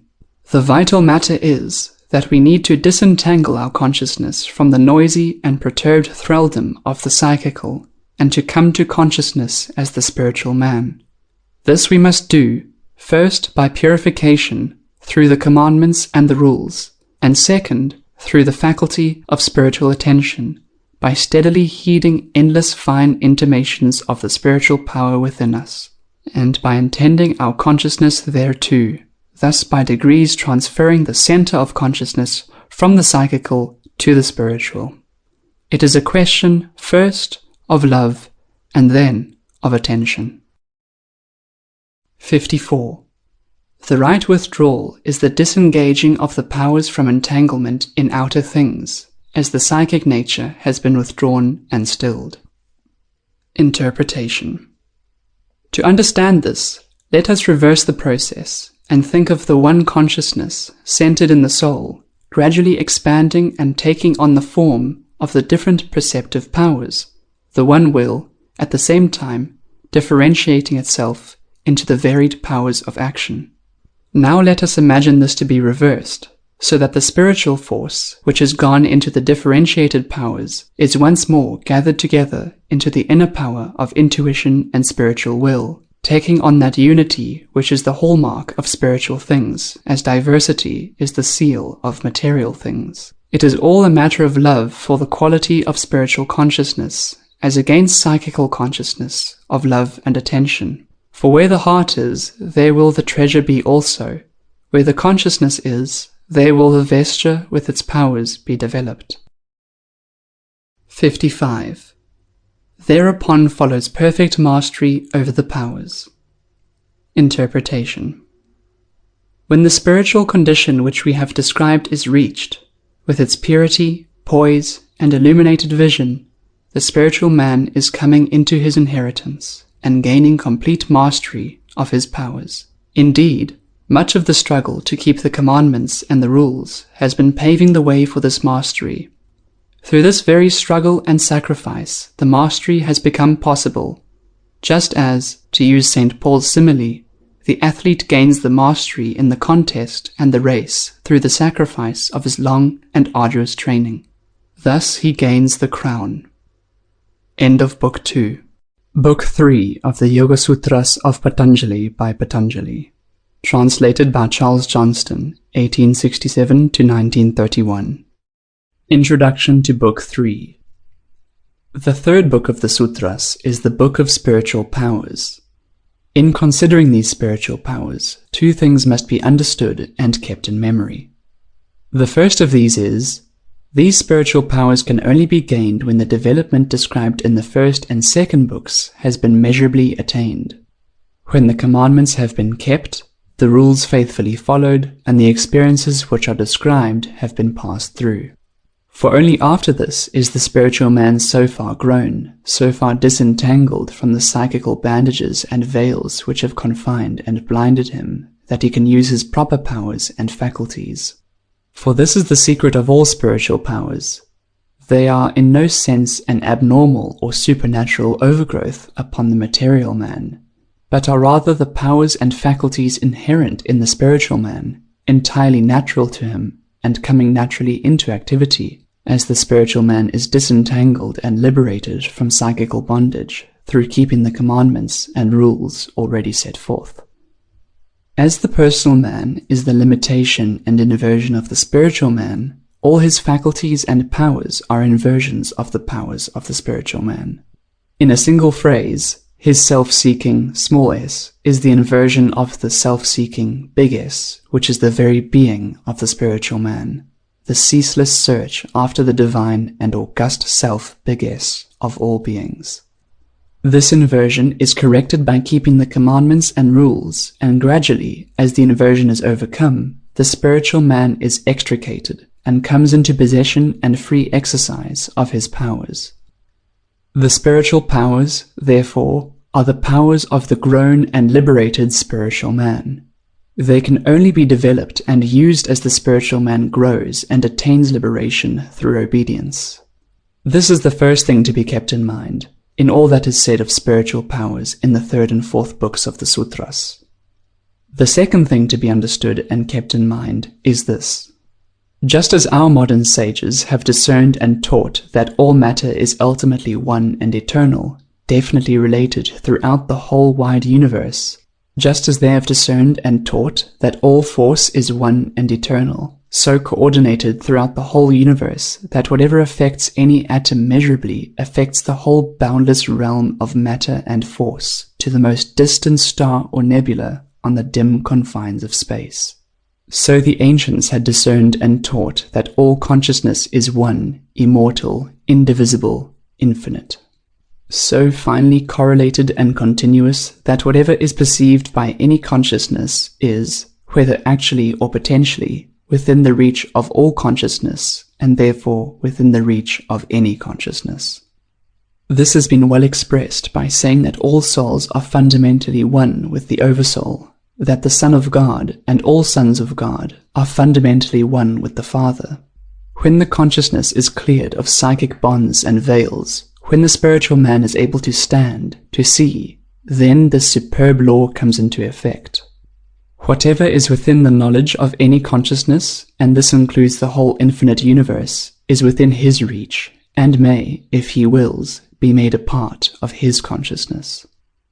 This he may attain through his fundamental unity with the Oversoul, by raising himself toward the consciousness above him and drawing on its resources. The Son, if he would work miracles, whether of perception or of action, must come often into the presence of the Father. This is the birthright of the spiritual man. Through it he comes into possession of his splendid and immortal powers. Let it be clearly kept in mind that what is here to be related of the spiritual man and his exalted powers must in no wise be detached from what has gone before. The being, the very inception of the spiritual man, depends on the purification and moral attainment already detailed, and can in no wise dispense with these or curtail them. Let no one imagine that the true life, the true powers of the spiritual man, can be attained by any other way except the hard way of sacrifice, of trial, of renunciation, of selfless self-conquest and genuine devotion to the weal of all others. Only thus can the golden gates be reached and entered. Only thus can we attain to that pure world wherein the spiritual man lives and moves and has his being. Nothing impure, nothing unholy can ever cross that threshold, least of all impure motives or self-seeking desires. These must be burnt away before an entrance to that world can be gained. But where there is light, there is shadow, and the lofty light of the soul casts upon the clouds of the midworld the shadow of the spiritual man and of his powers. The bastard vesture and the bastard powers of psychism are easily attained, yet, even when attained, they are a delusion, the very essence of unreality.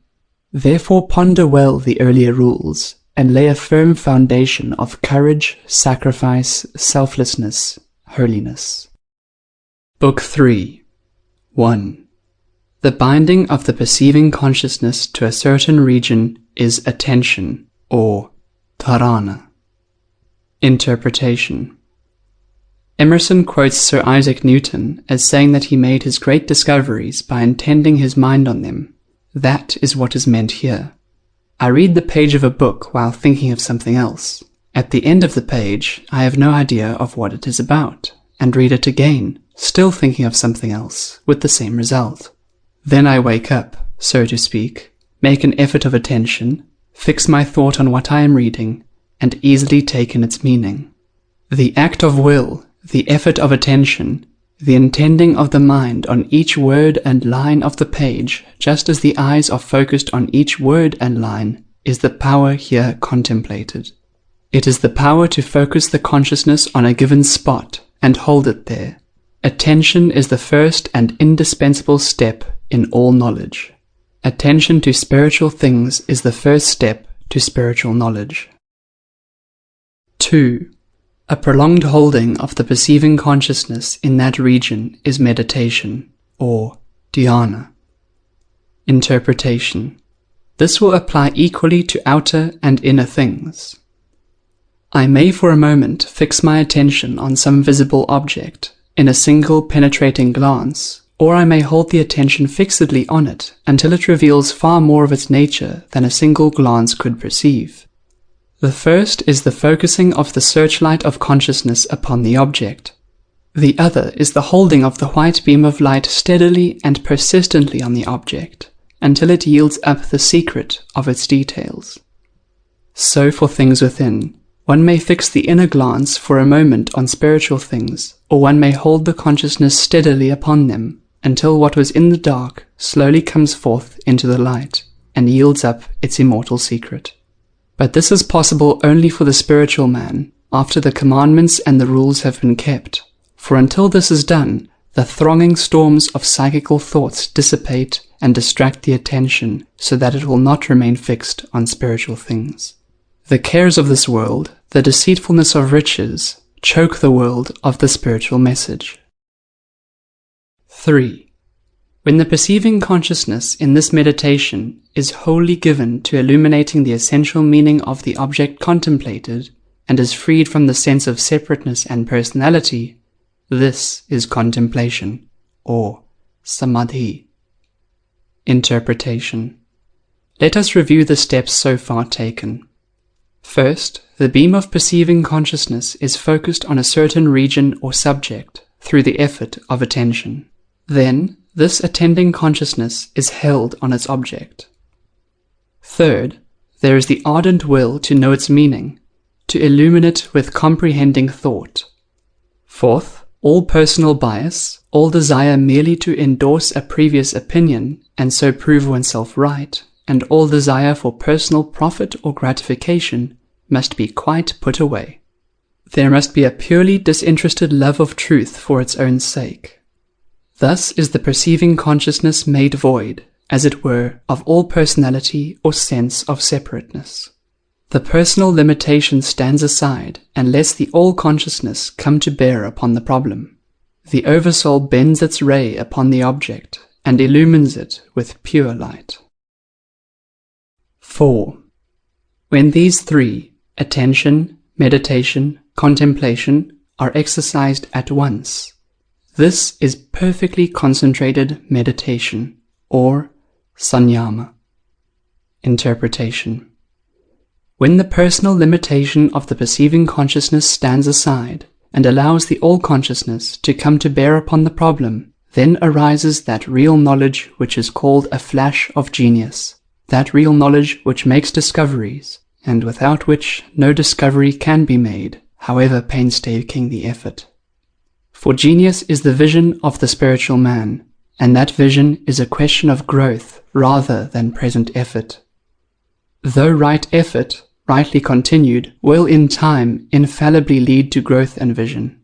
Through the power thus to set aside personal limitation, to push aside petty concerns and cares, and steady the whole nature and will in an ardent love of truth and desire to know it, through the power thus to make the way for an all-consciousness, all great men make their discoveries. Newton, watching the apple fall to the earth, was able to look beyond, to see the subtle waves of force pulsating through apples and worlds and suns and galaxies, and thus to perceive universal gravitation. The Oversoul, looking through his eyes, recognized the universal force, one of its own children.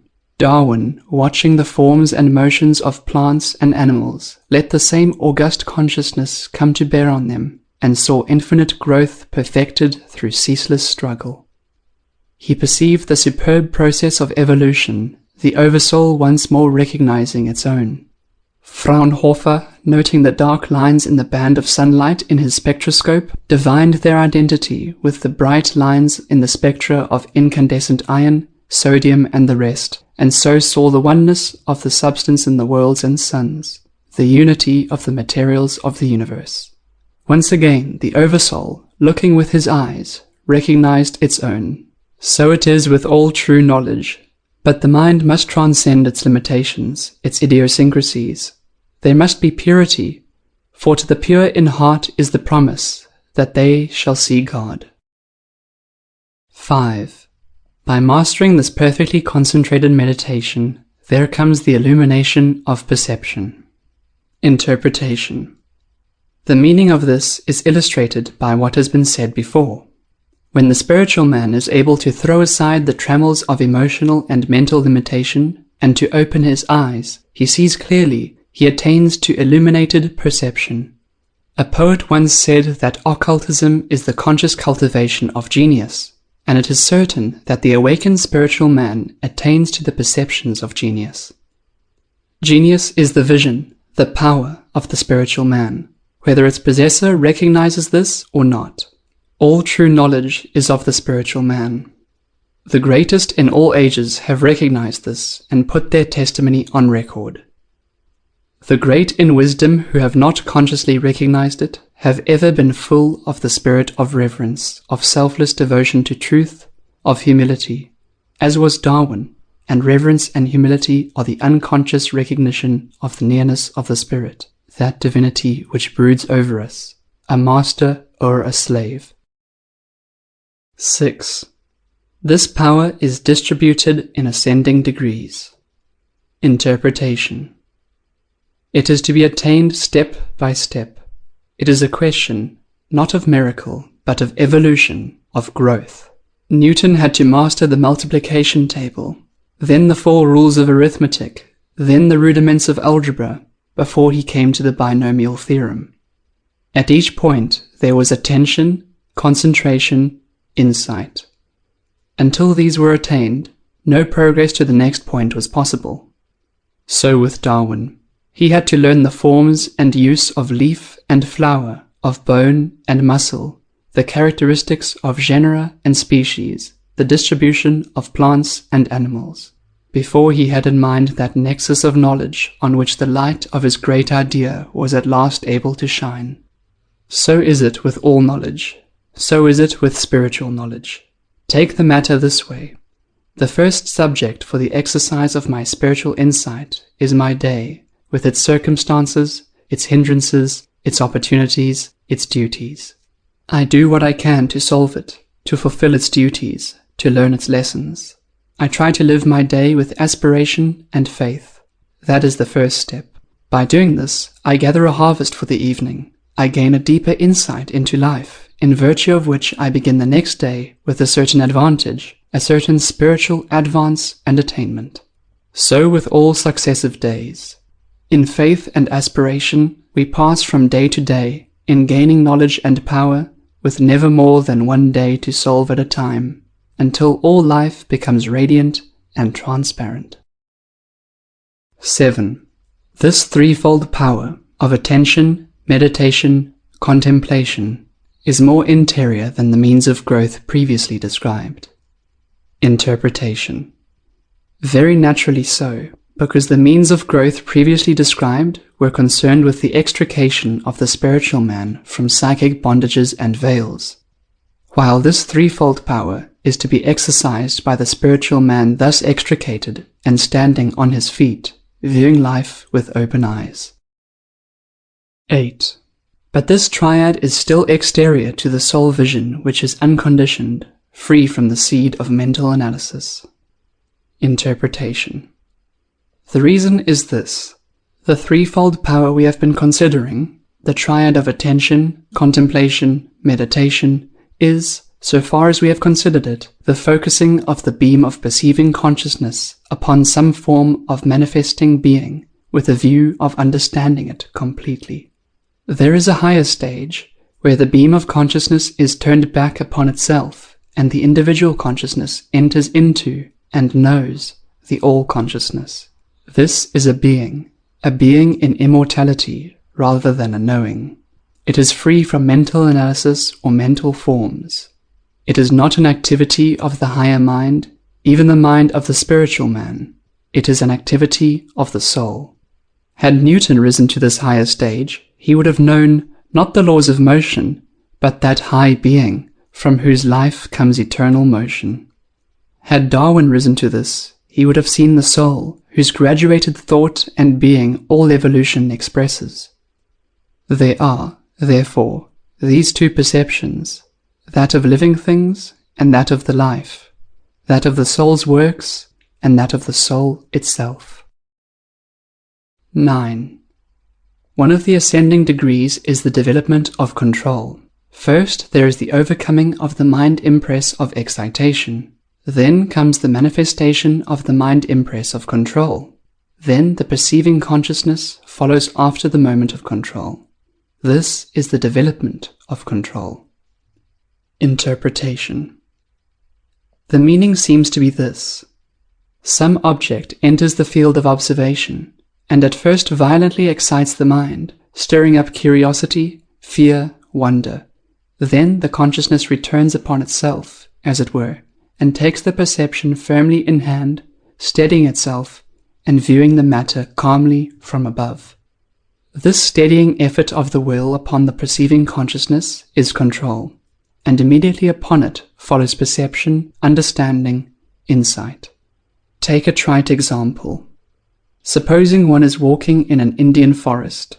A charging elephant suddenly appears.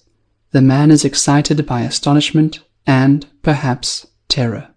But he exercises an effort of will, perceives the situation in its true bearings, and recognizes that a certain thing must be done. In this case, probably, that he must get out of the way as quickly as possible. Or a comet, unheralded, appears in the sky like a flaming sword. The beholder is at first astonished, perhaps terror-stricken, but he takes himself in hand, controls his thoughts, and views the apparition calmly, and finally calculates its orbit and its relation to meteor showers. These are extreme illustrations, but with all knowledge the order of perception is the same. First, the excitation of the mind by the new object impressed on it. Then, the control of the mind from within, upon which follows the perception of the nature of the object. Where the eyes of the spiritual man are open, this will be a true penetrating spiritual perception. In some such way do our living experiences come to us, first with a shock of pain, then the soul steadies itself and controls the pain, then the spirit perceives the lesson of the event and its bearing upon the progressive revelation of life. 10. Through frequent repetition of this process, the mind becomes habituated to it, and there arises an equable flow of perceiving consciousness. Interpretation.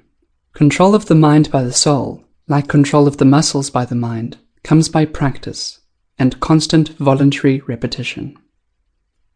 As an example of control of the muscles by the mind, take the ceaseless practice by which a musician gains mastery over his instrument, or a fencer gains skill with a rapier.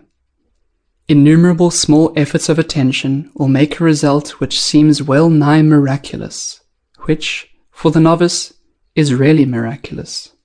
Then consider that far more wonderful instrument, the perceiving mind, played on by that fine musician, the soul. Here again, innumerable small efforts of attention will accumulate into mastery, and a mastery worth winning. For a concrete example, take the gradual conquest of each day, the effort to live that day for the soul. To him that is faithful unto death, the Master gives the crown of life. 11. The gradual conquest of the mind's tendency to flit from one object to another, and the power of one-pointedness, make the development of contemplation. Interpretation. As an illustration of the mind's tendency to flit from one object to another, take a small boy learning arithmetic. He begins, 2 ones are 2, 3 ones are 3, and then he thinks of 3 coins in his pocket, which will purchase so much candy in the store down the street, next to the toy shop, where are baseballs, marbles, and so on. And then he comes back with a jerk, to 4 ones are 4. So with us also. We are seeking the meaning of our task, but the mind takes advantage of a moment of slackened attention and flits off from one frivolous detail to another, till we suddenly come back to consciousness after traversing leagues of space. We must learn to conquer this, and to go back within ourselves into the beam of perceiving consciousness itself, which is a beam of the Oversoul. This is the true one-pointedness, the bringing of our consciousness to a focus in the soul. 12. When, following this, the controlled manifold tendency and the aroused one-pointedness are equally balanced parts of the perceiving consciousness, this is the development of one-pointedness. Interpretation. This would seem to mean that the insight which is called one-pointedness has 2 sides, equally balanced. There is, first, the manifold aspect of any object, the sum of all its characteristics and properties. This is to be held firmly in the mind. Then there is the perception of the object as a unity, as a whole, the perception of its essence. First, the details must be clearly perceived. Then the essence must be comprehended. When the 2 processes are equally balanced, the true one-pointedness is attained. Everything has these 2 sides, the side of difference and the side of unity. There is the individual and there is the genus, the pole of matter and diversity, the pole of oneness and spirit. To see the object truly, we must see both. 13. Through this, the inherent character, distinctive marks, and conditions of being and powers, according to their development, are made clear. Interpretation. By the power defined in the preceding sutra, the inherent character, distinctive marks, and conditions of beings and powers are made clear. For through this power, as defined, we get a twofold view of each object, seeing at once all its individual characteristics and its essential character, species, and genus. We see it in relation to itself and in relation to the eternal. Thus we see a rose as the particular flower, with its color and scent, its peculiar fold of each petal, but we also see it in the species, the family to which it belongs, with its relation to all plants, to all life, to life itself. So in any day, we see events and circumstances. We also see in it the lesson set forth for the soul by the Eternal. 14. Every object has its characteristics which are already quiescent, those which are active, and those which are not yet definable. Interpretation. Every object has its characteristics belonging to its past, its present, and its future. In a fir tree, for example, there are the stumps or scars of dead branches, which once represented its foremost growth. There are the branches with their needles spread out to the air. There are the buds at the end of each branch and twig, which carry the still closely packed needles which are the promise of the future. In like manner, the chrysalis has, as its past, the caterpillar, as its future, the butterfly. The man has, in his past, the animal, in his future, the angel. Both are visible even now in his face. So with all things, for all things change and grow. 15. Difference in stage is the cause of difference in development. Interpretation. This but amplifies what has just been said. The first stage is the sapling, the caterpillar, the animal. The second stage is the growing tree, the chrysalis, the man. The third stage is the splendid pine, the butterfly, the angel. Difference of stage is the cause of difference of development. So it is among men and among the races of men. 16. Through perfectly concentrated meditation on the 3 stages of development comes a knowledge of past and future. Interpretation. We have taken our illustrations from natural science because, since every true discovery in natural science is a divination of a law in nature attained through a flash of genius, such discoveries rarely represent acts of spiritual perception, acts of perception by the spiritual man, even though they are generally not so recognized. So we may once more use the same illustration. Perfectly concentrated meditation, perfect insight into the chrysalis, reveals the caterpillar that it has been, the butterfly that it is destined to be. He who knows the seed pod or ear it has come from, and the plant that is to come from it. So in the like manner he who really knows today, and the heart of today, knows its parent yesterday and its child tomorrow. Past, present, and future are all in the eternal. He who dwells in the eternal knows all 3. 17. The sound and the object and the thought called up by a word are confounded because they are all blurred together in the mind. By perfectly concentrated meditation on the distinction between them, there comes an understanding of the sounds uttered by all beings. Interpretation. It must be remembered that we are speaking of the perception by the spiritual man. Sound, like every force, is the expression of a power of the eternal. Infinite shades of this power are expressed in the infinitely varied tones of sound. He who, having entry to the consciousness of the eternal, knows the essence of this power, can divine the meanings of all sounds, from the voice of the insect to the music of the spheres. In like manner, he who has attained to spiritual vision can perceive the mind images in the thoughts of others, with the shade of feeling which goes with them, thus reading their thoughts as easily as he hears their words. Everyone has this germ of this power, since difference of tone will give widely differing meanings to the same words, meanings which are intuitively perceived by everyone. 18. When the mind impressions become visible, there comes an understanding of previous births. Interpretation. This is simple enough if we grasp the truth of rebirth. The fine harvest of past experience is drawn into the spiritual nature, forming, indeed, the basis of its development. When the consciousness has been raised to a point above these fine subjective impressions, and can look down upon them from above, this will in itself be a remembering of past births. 19. By perfectly concentrated meditation on mind images is gained the understanding of the thoughts of others. Interpretation. Here, for those who can profit by it, is the secret of thought reading. Take the simplest case of intentional thought transference. It is the testimony of those who have done this that the perceiving mind must be stilled before the mind image projected by the other mind can be seen. With it comes a sense of the feeling and temper of the other mind, and so on, in higher degrees. 20. But since that on which the thought in the mind of another rests is not objective to the thought reader's consciousness, he perceives the thought only, and not also that on which the thought rests. Interpretation. The meaning appears to be simple.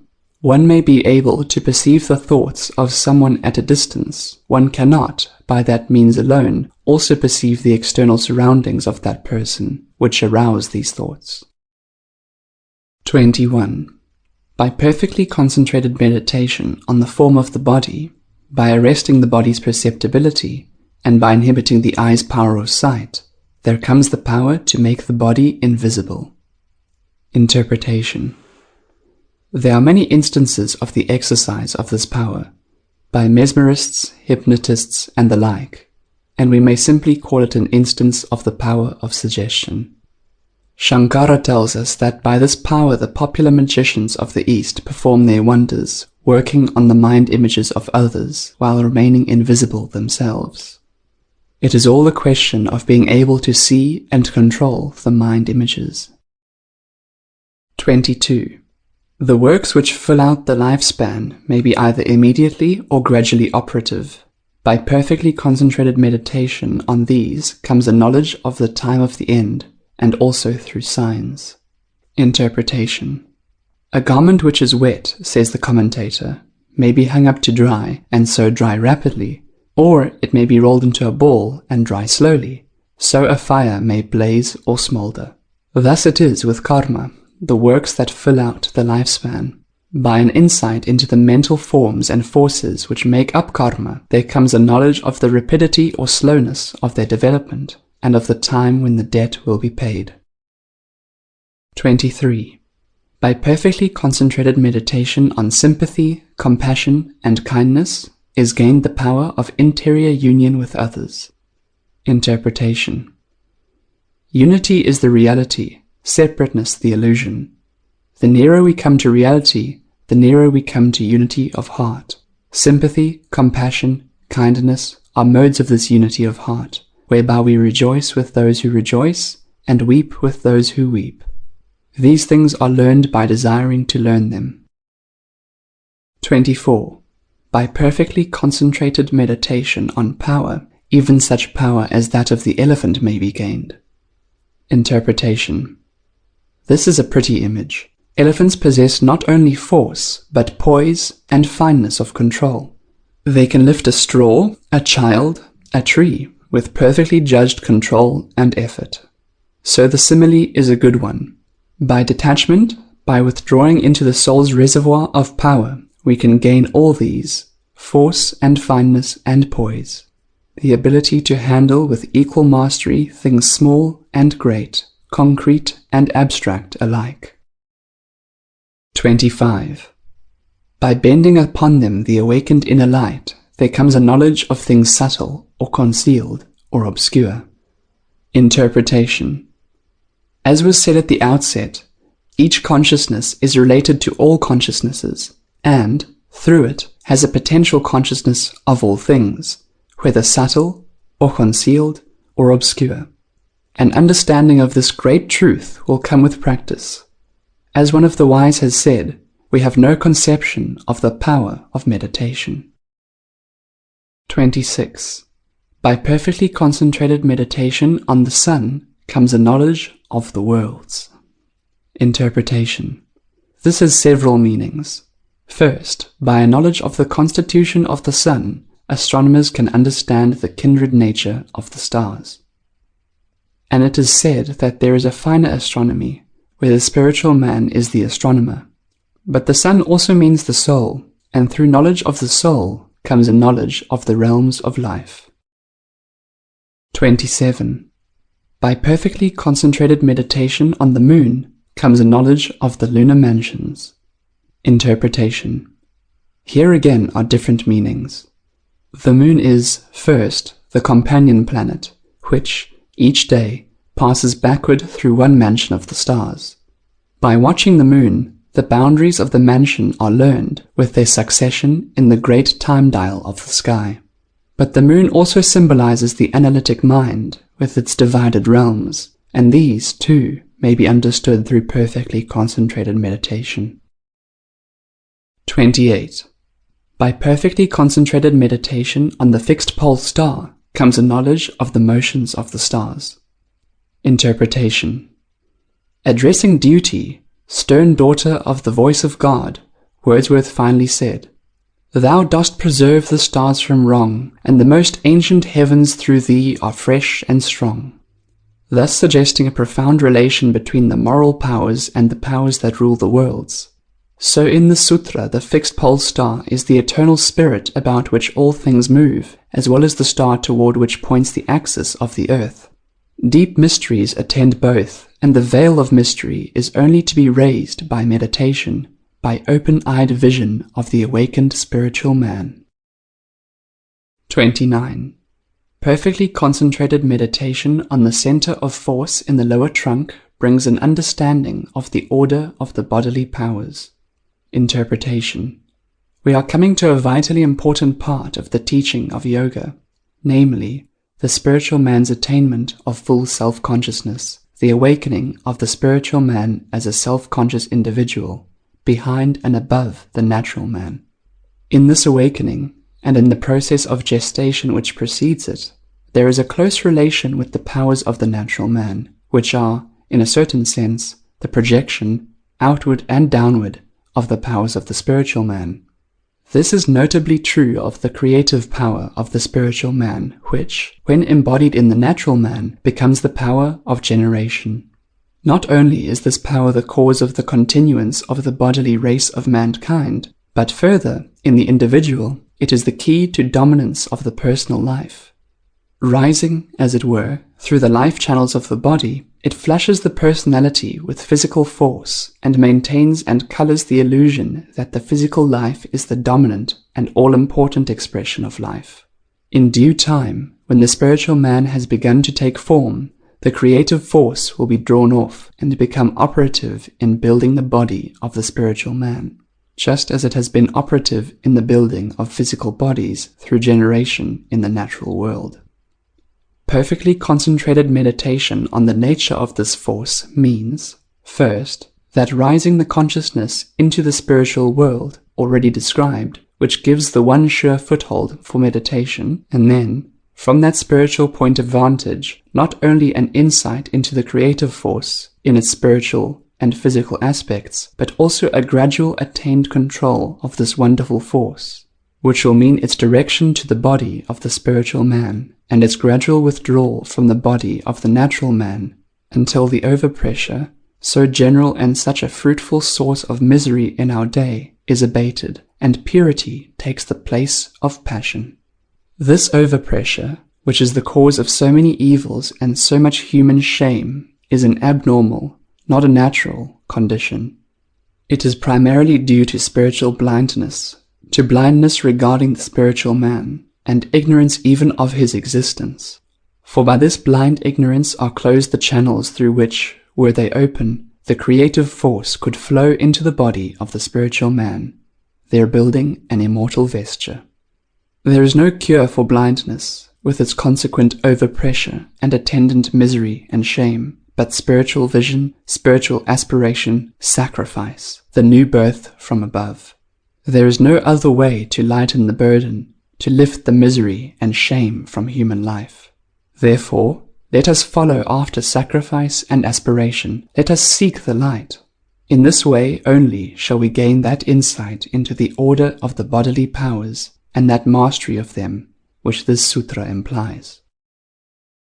30. By perfectly concentrated meditation on the center of force in the well of the throat, there comes the cessation of hunger and thirst. Interpretation. We are continuing the study of the bodily powers and center of force in their relation to the powers and forces of the spiritual man.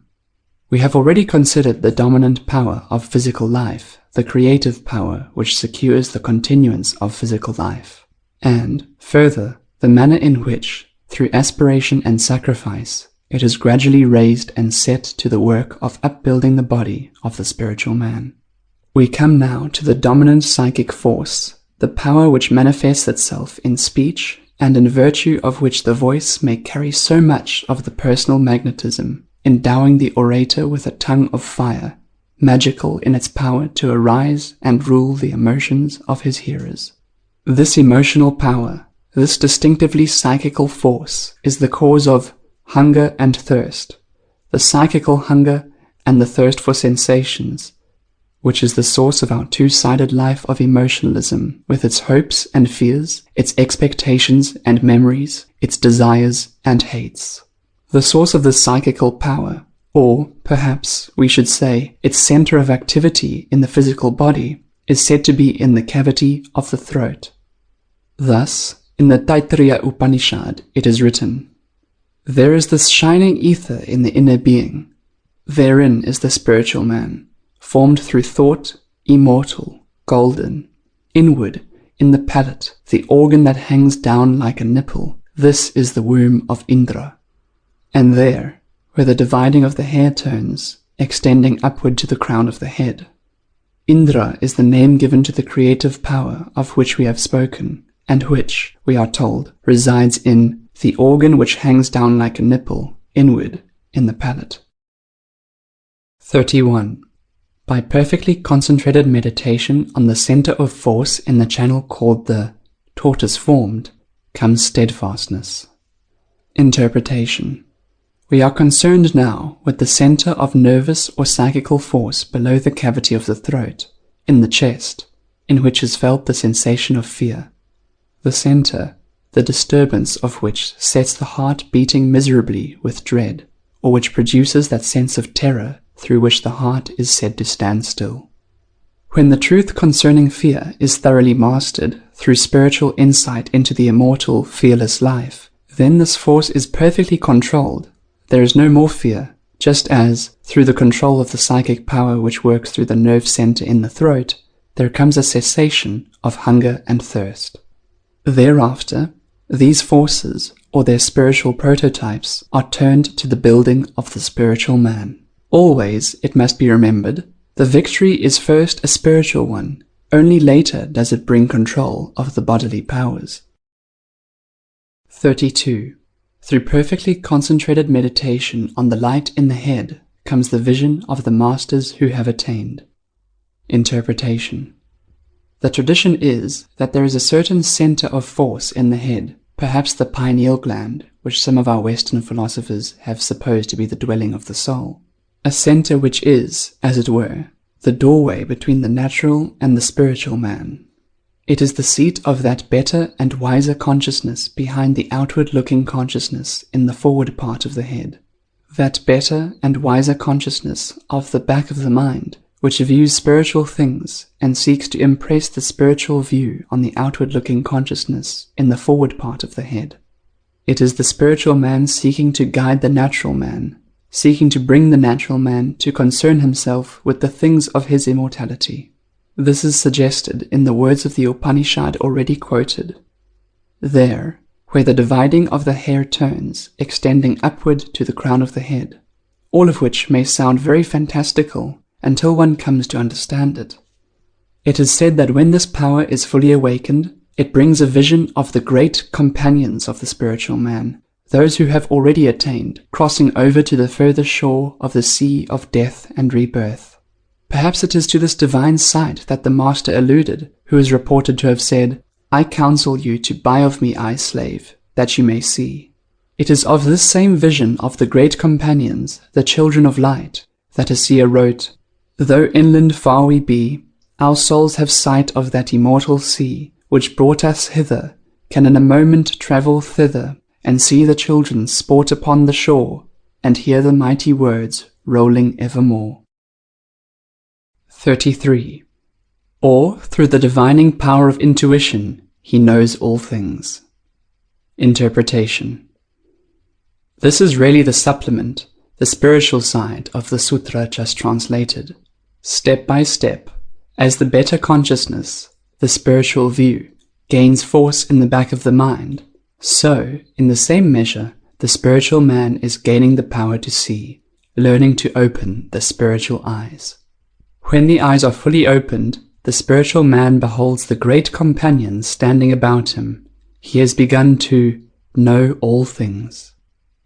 This divining power of intuition is the power which lies above and behind the so-called rational mind. The rational mind formulates a question and lays it before the intuition, which gives a real answer, often immediately distorted by the rational mind, yet always embodying a kernel of truth. It is by this process, through which the rational mind brings questions to the intuition for solution, that the truths of science are reached, the flashes of discovery and genius. But this higher power need not work in subordination to the so-called rational mind. It may act directly as full illumination, the vision and the faculty divine. 34. By perfectly concentrated meditation on the heart, the interior being, comes the knowledge of consciousness. Interpretation. The heart here seems to mean, as it so often does in the Upanishads, the interior spiritual nature, the consciousness of the spiritual man, which is related to the heart and to the wisdom of the heart.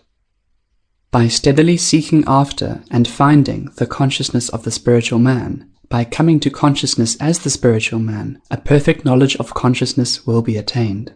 For the consciousness of the spiritual man has this divine quality. While being and remaining a truly individual consciousness, it at the same time flows over, as it were, and blends with the divine consciousness above and about it, the consciousness of the great companions, and by showing itself to be one with the divine consciousness, it reveals the nature of all consciousness, the secret that all consciousness is one and divine.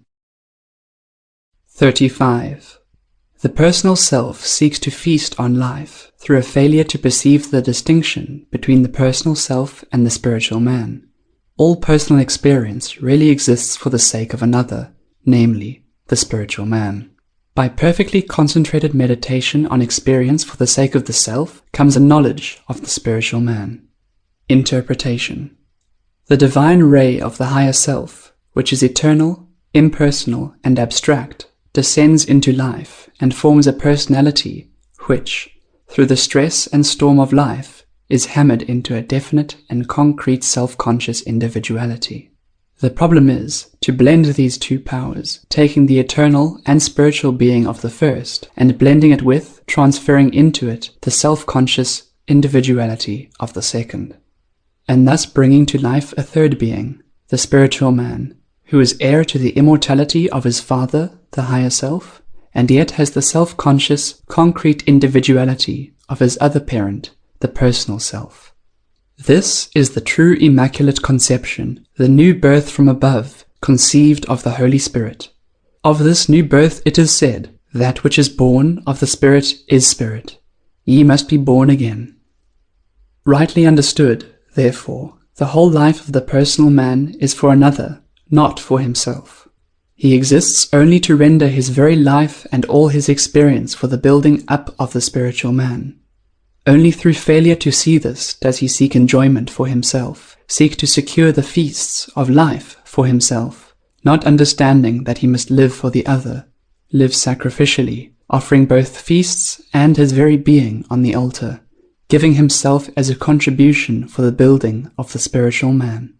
When he does understand this, and lives for the higher self, setting his heart and thought on the higher self, then his sacrifice bears divine fruit.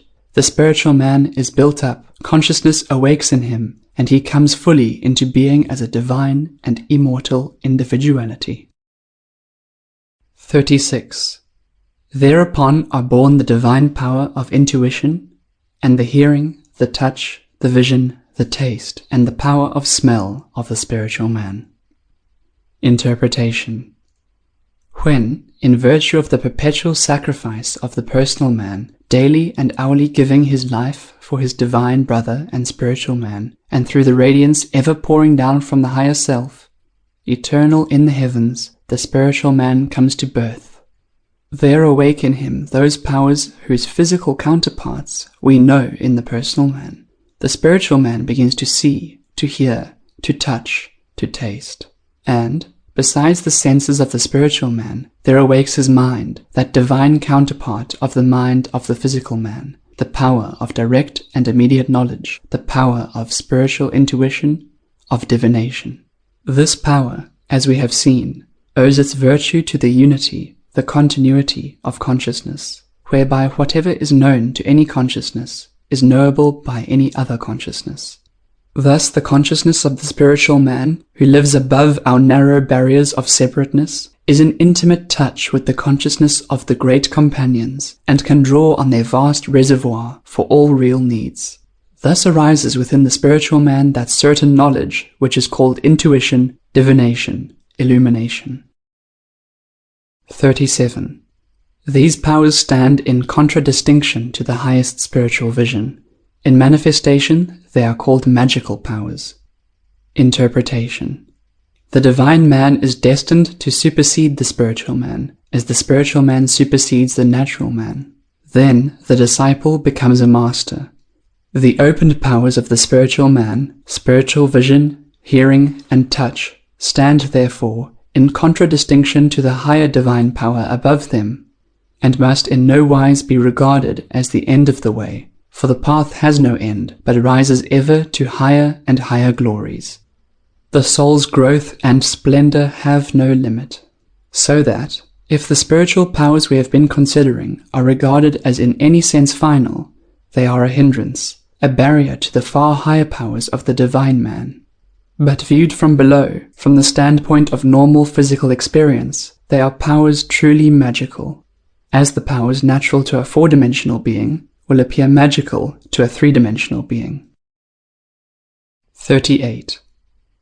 Through the weakening of the causes of bondage, and by learning the method of passing, the consciousness is transferred to the other body. Interpretation. In due time, after the spiritual man has been formed and grown stable through the forces and virtues already enumerated, and after the senses of the spiritual man have awaked, there comes the transfer of the dominant consciousness, the sense of individuality, from the physical to the spiritual man. Thereafter, the physical man is felt to be a secondary, a subordinate, an instrument through whom the spiritual man works, and the spiritual man is felt to be the real individuality. This is, in a sense, the attainment to full salvation and immortal life, yet it is not the final goal or resting place, but only the beginning of the greater way. The means for this transfer are described as the weakening of the causes of bondage and an understanding of the method of passing from one consciousness to the other. The first may also be described as detachment, and comes from the conquest of the delusion that the personal self is the real man. When that delusion abates and is held in check, the finer consciousness of the spiritual man begins to shine in the background of the mind. The transfer of the sense of individuality to this finer consciousness, and thus to the spiritual man, then becomes a matter of recollection, of attention, primarily a matter of taking a deeper interest in the life and doings of the spiritual man than in the pleasures or occupations of the personality. Therefore, it is said, "Lay not up yourselves for treasures upon earth, where moth and rust doth corrupt, and where the thieves break through and steal. But lay up for yourselves treasures in heaven, where neither moth nor rust doth corrupt, and where thieves do not break through nor steal. For where your treasure is, there will your heart be also." 39.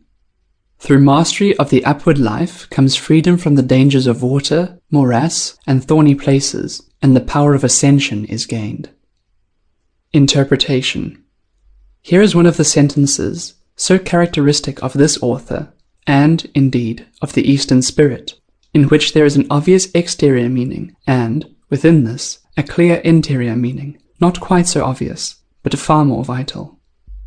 The surface meaning is that by mastery of a certain power, called here the upward life, and akin to levitation, there comes the ability to walk on water, or to pass over thorny places without wounding the feet.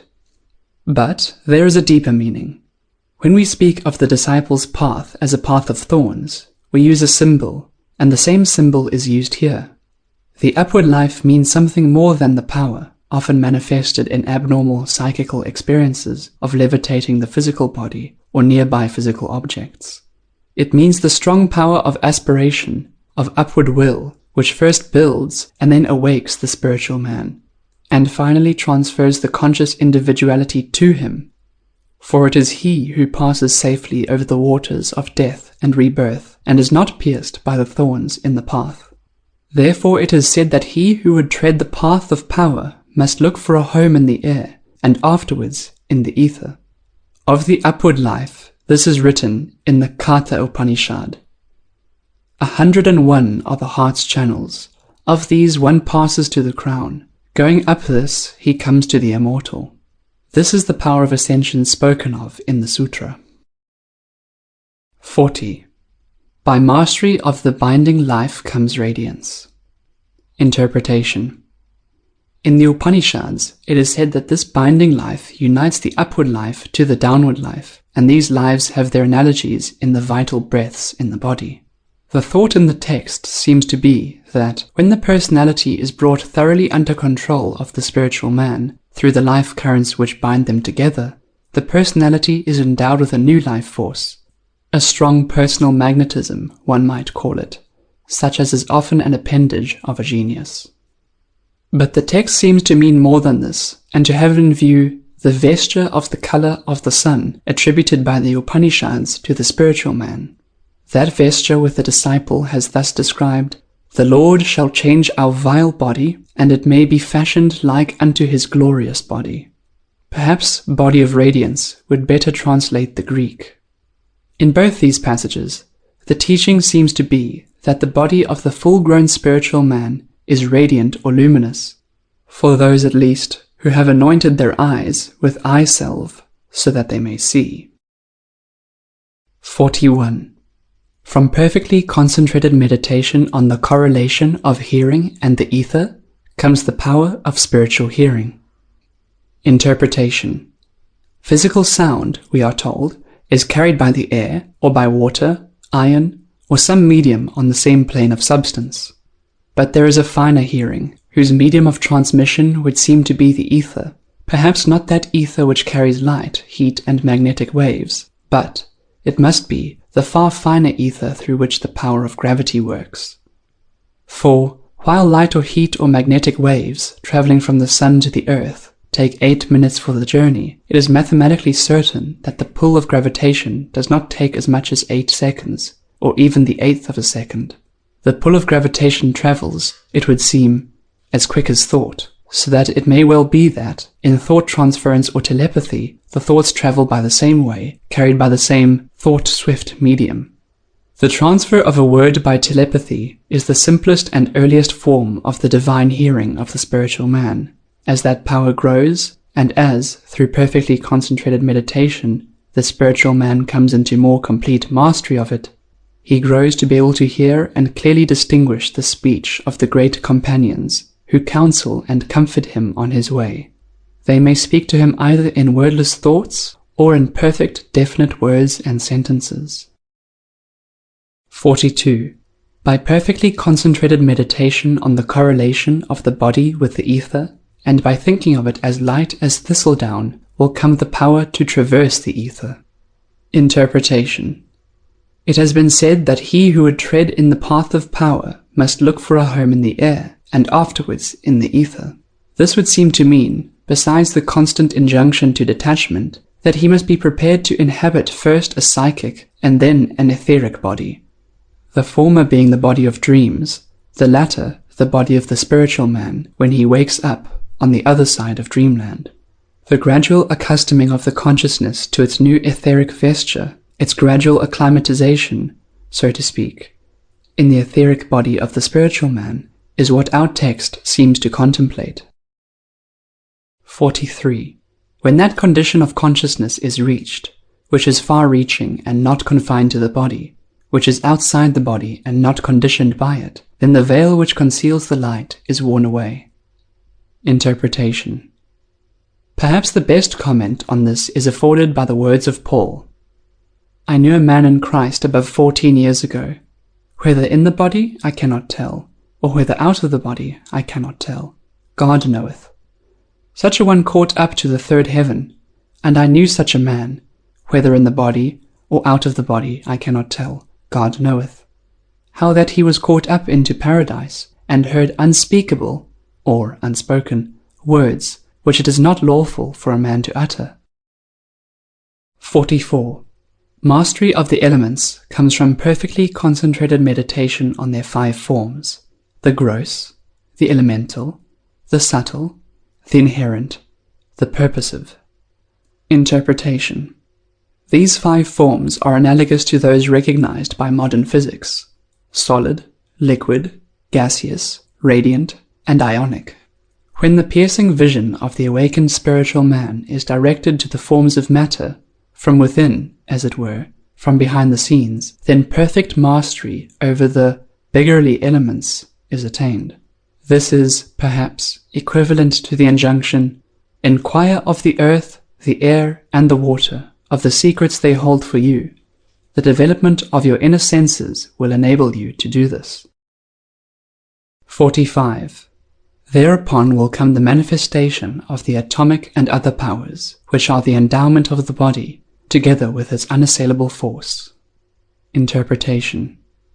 The body in question is, of course, the etheric body of the spiritual man. He is said to possess 8 powers: the atomic, the power of assimilating himself with the nature of the atom, which will, perhaps, involve the power to disintegrate material forms, the power of levitation, the power of limitless extension, the power of boundless reach, so that, as the commentator says, he can touch the moon with the tip of his finger, the power to accomplish his will, the power of gravitation, the correlative of levitation, the power of command, the power of creative will. These are the endowments of the spiritual man. Further, the spiritual body is unassailable. Fire burns it not, water wets it not, the sword cleaves it not, dry winds parch it not, and, it is said, the spiritual man can impart something of this quality and temper to his bodily vesture. 46. Shapeliness, beauty, force, the temper of the diamond, these are the endowments of that body. Interpretation. The spiritual man is shapely, beautiful, strong, firm as the diamond.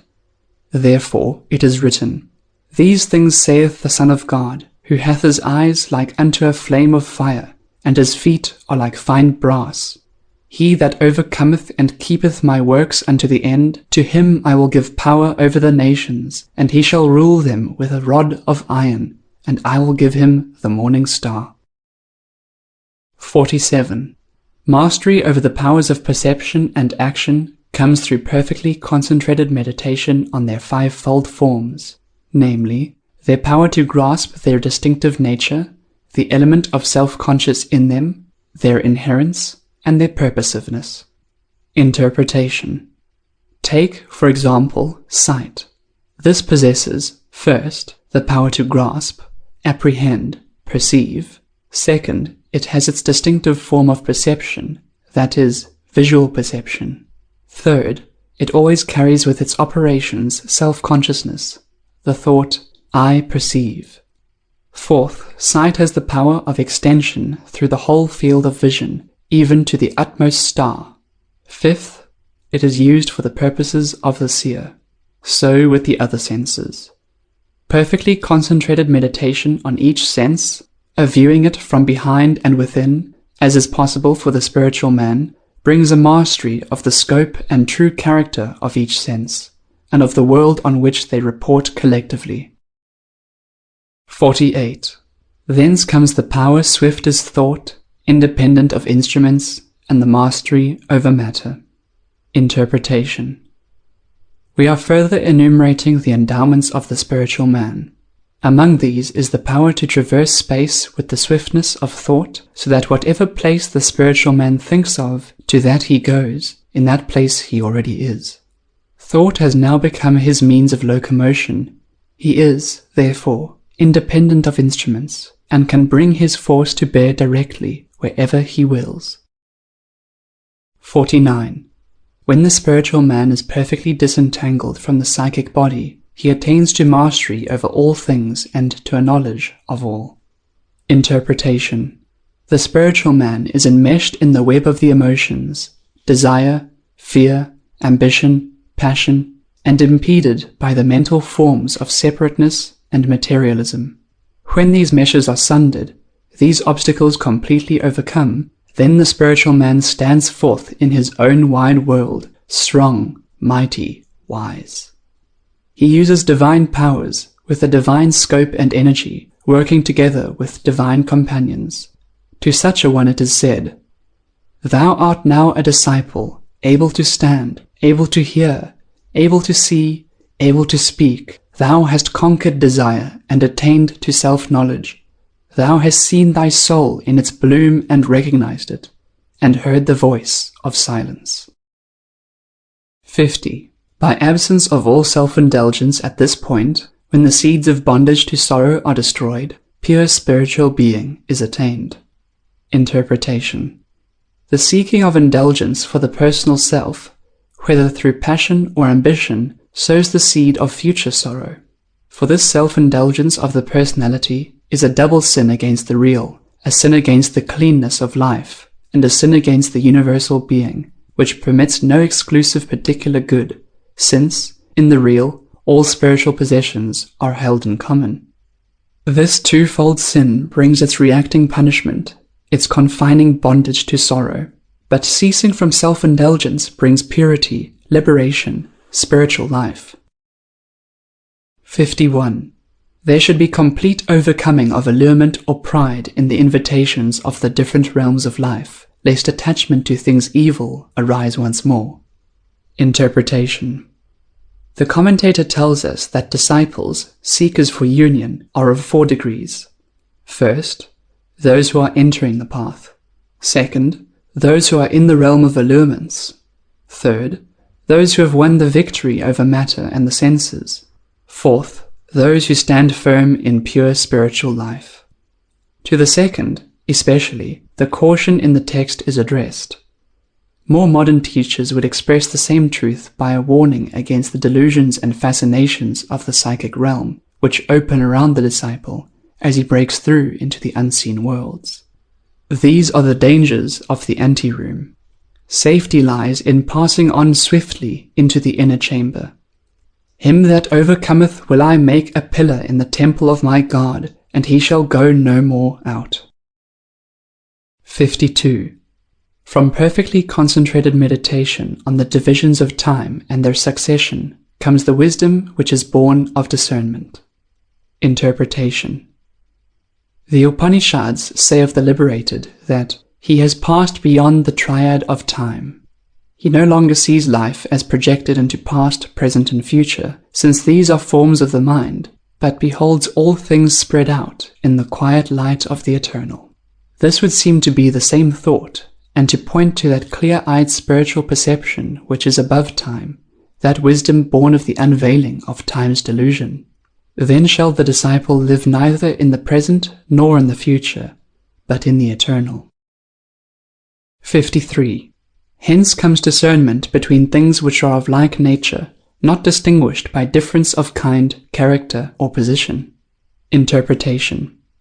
Here, as also in the preceding sutra, we are close to the doctrine that distinctions of order, time, and space are creations of the mind, the threefold prism through which the real object appears to us distorted and refracted. When the prism is withdrawn, the object returns to its primal unity, no longer distinguishable by the mind, yet clearly knowable by that high power of spiritual discernment, of illumination, which is above the mind. 54. The wisdom which is born of discernment is star-like. It discerns all things, and all conditions of things. It discerns without succession, simultaneously. Interpretation. That wisdom, that intuitive divining power is star-like, says the commentator, because it shines with its own light, because it rises on high and illumines all things. Naught is hid from it, whether things past, things present, or things to come.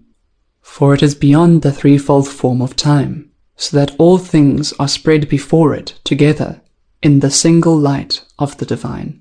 This power has been beautifully described by Columba. Some there are, though very few, to whom divine grace has granted this, that they can clearly and most distinctly see, at one and the same moment, as though under one ray of the sun, even the entire circuit of the whole world with its surroundings of ocean and sky, the most inward part of their mind being marvellously enlarged. 55. When the vesture and the spiritual man are alike pure, then perfect spiritual life is attained. Interpretation. The vesture, says the commentator, must first be washed pure of all stains of passion and darkness, and the seeds of future sorrow must be burned up utterly. Then, both the vesture and the wearer of the vesture being alike pure, the spiritual man enters into perfect spiritual life. End of Book 3. Book 4 of the Yoga Sutras of Patanjali by Patanjali. Translated by Charles Johnston, 1867 to 1931. Introduction to Book 4. The third book of the Sutras has fairly completed the history of the birth and growth of the spiritual man and the enumeration of his powers, at least so far as concerned that first epoch in his immortal life, which immediately succeeds and supersedes the life of the natural man. In the fourth book, we are to consider what one might call the mechanism of salvation, the ideally simple working of cosmic law which brings the spiritual man to birth, growth, and fullness of power, and prepares him for the splendid, toilsome further stages of his great journey home. The sutras are here brief to obscurity. Only a few words, for example, are given to the great triune mystery and illusion of time. Just a phrase or two indicates the sweep of some universal law. Yet it is hoped that, by keeping our eyes fixed on the spiritual man, remembering that he is the hero of the story, and that all that is written concerns him and his adventures, we may be able to find our way through this thicket of tangled words, and keep in our hands the clue to the mystery. The last part of the last book needs little introduction. In a sense, it is the most important part of the whole treatise, since it unmasks the nature of the personality, that psychical mind which is the wakeful enemy of all who seek to tread the path. Even now, we can hear it whispering the doubt whether that can be a good path, which thus sets mind at defiance. If this, then, be the most vital and fundamental part of the teaching, should it not stand at the very beginning? It may seem so at first, but had it stood there, we should not have comprehended it. For he who would know the doctrine must lead the life, doing the will of his Father which is in heaven. Book 4. 1. Psychic and spiritual powers may be inborn, or they may be gained by the use of drugs, or by incantations, or by fervor, or by meditation. Interpretation. Spiritual powers have been enumerated and described in the preceding sections. They are the normal powers of the spiritual man, the antitype, the divine edition of the powers of the natural man. Through these powers, the spiritual man stands, sees, hears, speaks in the spiritual world, and the physical man stands, sees, hears, speaks in the natural world. There is a counterfeit presentment of the spiritual man in the world of dreams, a shadow lord of shadows, who has his own dreamy powers of vision, of hearing, of movement. He has left the natural world without reaching the spiritual. He has set forth from the shore, but he has not gained the further verge of the river. He is borne along the stream, with no foothold on either shore. Leaving the actual, he has fallen short of the real, caught in the limbo of vanities and delusions. The cause of this aberrant phantasm is always the worship of a false, vain self, the lord of dreams, within one's own breast. This is the psychic man, lord of delusive and bewildering psychic powers. Spiritual powers, like intellectual or artistic gifts, may be inborn. The fruit, that is, of seeds planted and reared with toil in a former birth. So also the powers of the psychic man may be inborn, a delusive harvest from seeds of delusion. Psychical powers may be gained by drugs, as poverty, shame, debasement may be gained by the selfsame drugs. In their action they are baneful, cutting the man off from consciousness of the restraining power of his divine nature, so that his forces break forth exuberant like the laughter of drunkards, and he sees and hears things delusive. While sinking, he believes that he has risen. Growing weaker, he thinks himself full of strength. Beholding illusions, he takes them to be true. Such are the powers gained by drugs. They are wholly psychic, since the real powers, the spiritual, can never be so gained. Incantations are affirmations of half-truths concerning spirit and matter, what is and what is not, which work upon the mind and slowly build up a wraith of powers and a delusive well-being.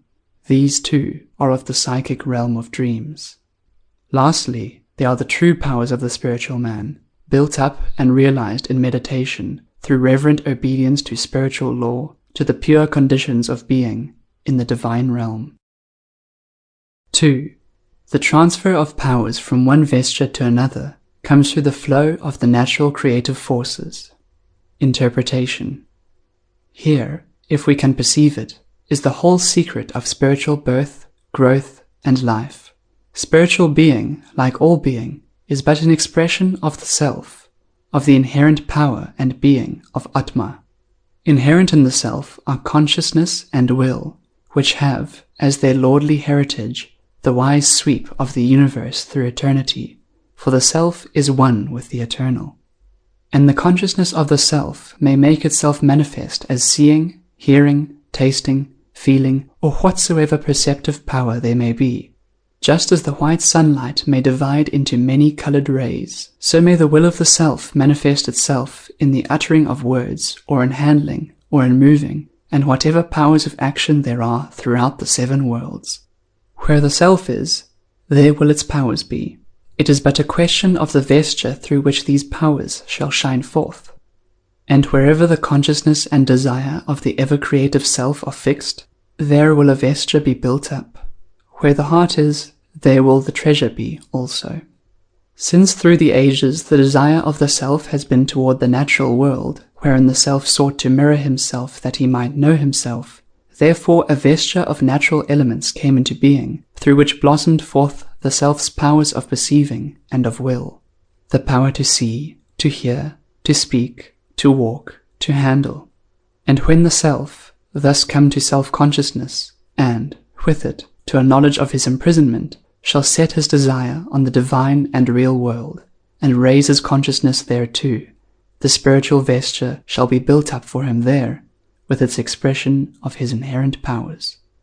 Nor will migration thither be difficult for the self, since the divine is no strange or foreign land for him, but the house of his home, where he dwells from everlasting. 3. The apparent immediate cause is not the true cause of the creative nature powers, but, like the husbandman in his field, it takes obstacles away. Interpretation. The husbandman tills his field, breaking up the clods of earth into fine mold, penetrable to air and rain. He sows his seed, carefully covering it, for fear of birds and the wind. He waters the seed-laden earth, turning the little rills from the irrigation tank now this way and that, removing obstacles from the channels until the even flow of water vitalizes the whole field. And so the plants germinate and grow, first the blade, then the ear, then the full corn in the ear. But it is not the husbandman who makes them grow. It is, first, the miraculous plasmic power in the grain of seed, which brings forth after its kind, then the alchemy of sunlight, which, in the presence of the green coloring matter of the leaves, gathers hydrogen from the water and carbon from the gases in the air, and mingles them in the hydrocarbons of plant growth. And, finally, the holy occult vital powers of the plant itself, stored up through ages, and flowing down from the primal sources of life. The husbandman but removes the obstacles, he plants and waters, but God gives the increase. So with the finer husbandman of diviner fields, he tills and sows, but the growth of the spiritual man comes through the surge and flow of divine creative forces and powers. Here, again, God gives the increase. The divine self puts forth, for the manifestation of its powers, a new and finer vesture, the body of the spiritual man. 4.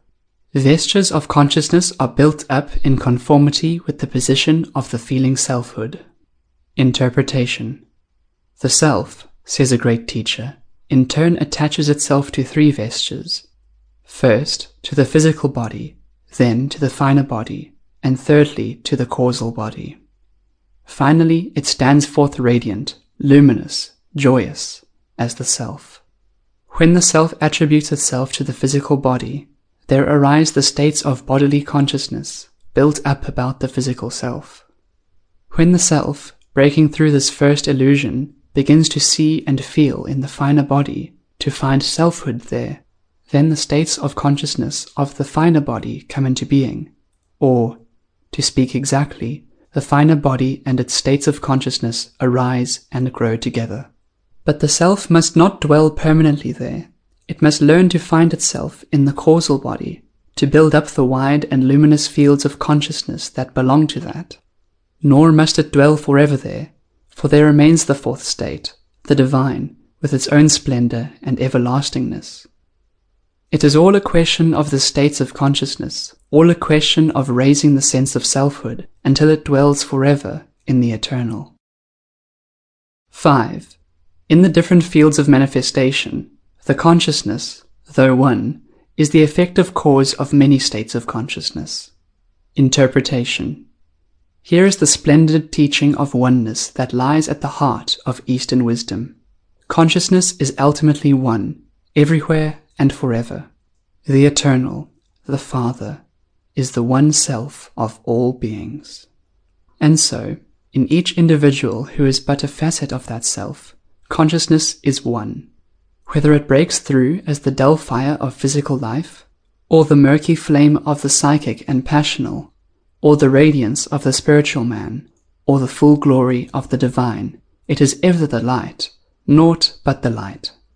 The one consciousness is the effective cause of all states of consciousness, on every plane. 6. Among states of consciousness, that which is born of contemplation is free from the seed of future sorrow. Interpretation. Where the consciousness breaks forth in the physical body, and the full play of bodily life begins, its progression carries with it inevitable limitations. Birth involves death. Meetings have their partings. Hunger alternates with satiety. Age follows on the heels of youth. So do the states of consciousness run along the circle of birth and death. With the psychic, the alternation between prize and penalty is swifter. Hope has its shadow of fear, or it is no hope. Exclusive love is tortured by jealousy. Pleasure passes through deadness into pain. Pain surcease brings pleasure back again. So here, too, the states of consciousness run in their circle. In all psychic states there is egotism, which, indeed, is the very essence of the psychic. And where there is egotism, there is never the seed of future sorrow. Desire carries bondage in its womb. But where the pure spiritual consciousness begins, free from self and stain, the ancient law of retaliation ceases. The penalty of sorrow lapses and is no more imposed. The soul now passes, no longer from sorrow to sorrow, but from glory to glory. Its growth and splendor have no limit. The good passes to better, best. 7. The works of followers after union make neither for bright pleasure nor for dark pain. The works of others make for pleasure or pain, or a mingling of these. Interpretation.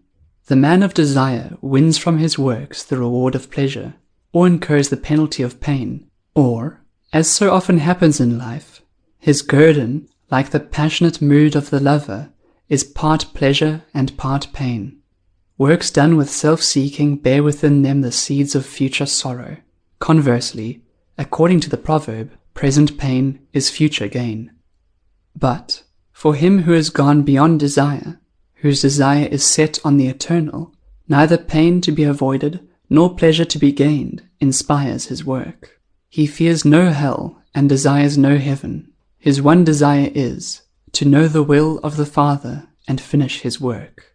He comes directly in line with the divine will and works cleanly and immediately, without longing or fear. His heart dwells in the eternal, and his desires are set on the eternal. 8. From the force inherent in works comes the manifestation of those dynamic mind images which are conformable to the ripening out of each of these works. Interpretation. We are now to consider the general mechanism of karma, in order that we may pass on to the consideration of him who is free from karma. Karma, indeed, is the concern of the personal man, of his bondage or freedom. It is the succession of the forces which have built up the personal man, reproducing themselves in one personality after another. Now let us take an imaginary case to see how these forces may work out. Let us think of a man with murderous intent in his heart, striking with a dagger at his enemy. He makes a red wound in his victim's breast, At the same instant he paints, in his own mind, a picture of that wound, a picture dynamic with all the fierce willpower he has put into his murderous blow. In other words, he has made a deep wound in his own psychic body, and, when he comes to be born again, that body will become his outermost vesture, upon which, with its wound still there, bodily tissue will be built up. So the man will be born maimed, or with the predisposition to some mortal injury. He is unguarded at that point, and any trifling accidental blow will pierce the broken joints of his psychic armor. Thus do the dynamic mind images manifest themselves, coming to the surface, so that works done in the past may ripen and come to fruition. 9.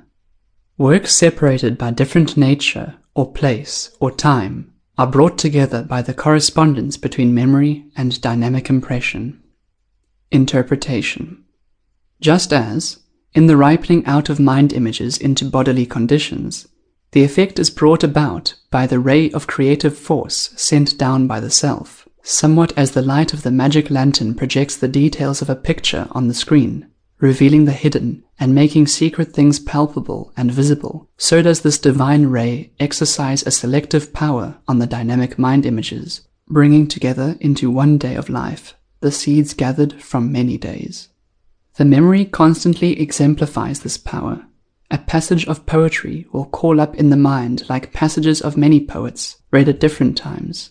So a prayer may call up many prayers. In like manner, the same overruling selective power, which is a ray of the higher self, gathers together from different births and times and places those mind images which are conformable, and may be grouped in the frame of a single life or a single event. Through this grouping, visible bodily conditions or outward circumstances are brought about, and by these the soul is taught and trained. Just as the dynamic mind images of desire ripen out in bodily conditions and circumstances, so the far more dynamic powers of aspiration, wherein the soul reaches toward the eternal, have their function in a finer world, building the vesture of the spiritual man. 10. The series of dynamic mind images is beginningless, because desire is everlasting. Interpretation.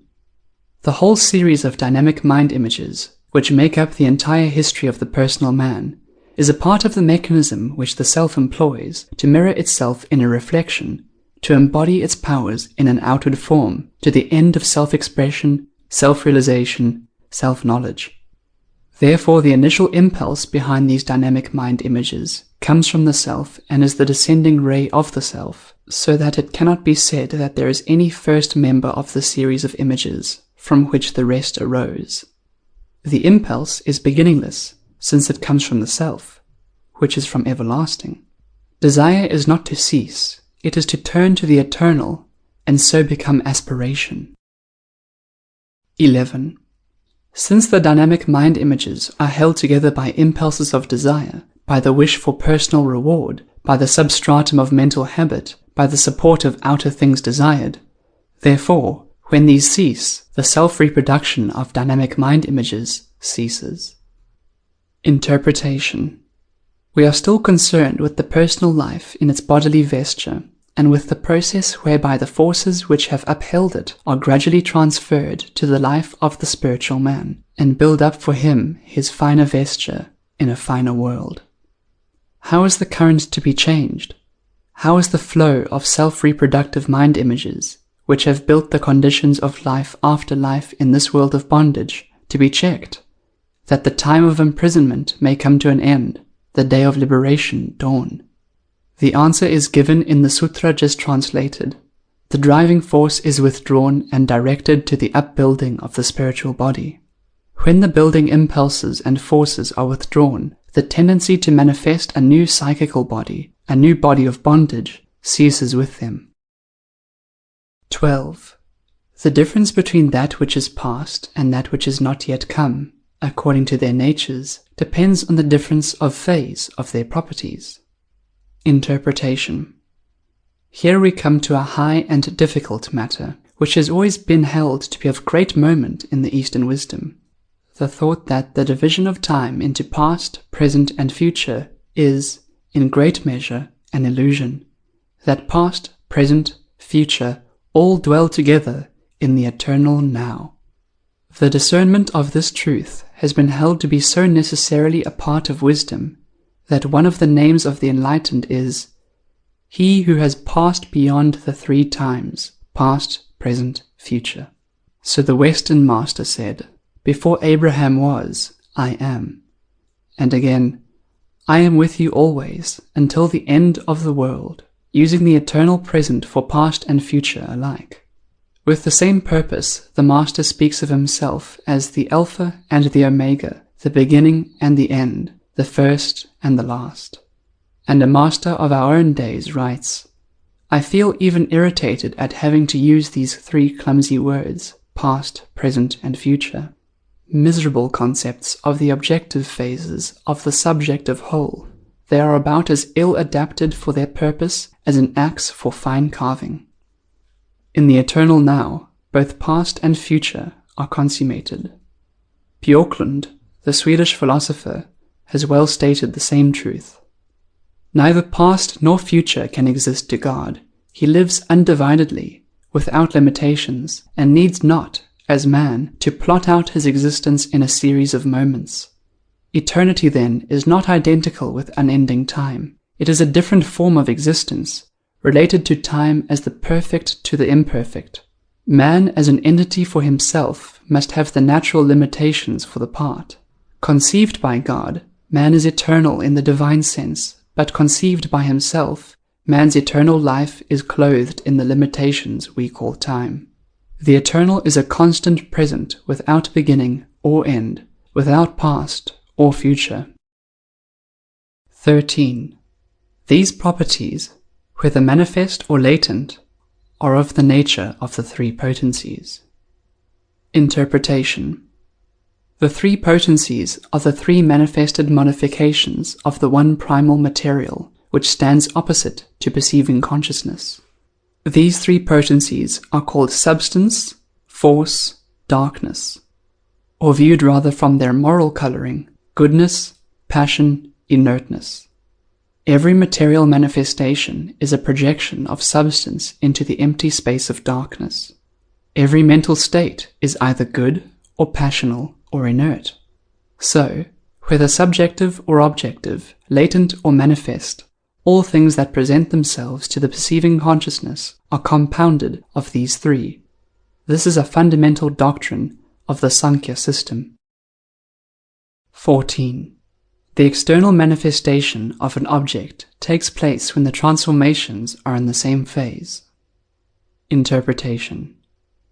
We should be inclined to express the same law by saying, for example, that a sound is audible when it consists of vibrations within the compass of the auditory nerve, that an object is visible when either directly or by reflection it sends forth luminiferous vibrations within the compass of the retina and the optic nerve.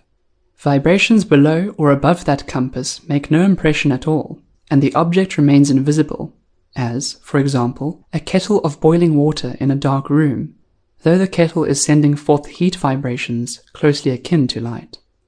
So, when the vibrations of the object and those of the perceptive power are in the same phase, the external manifestation of the object takes place.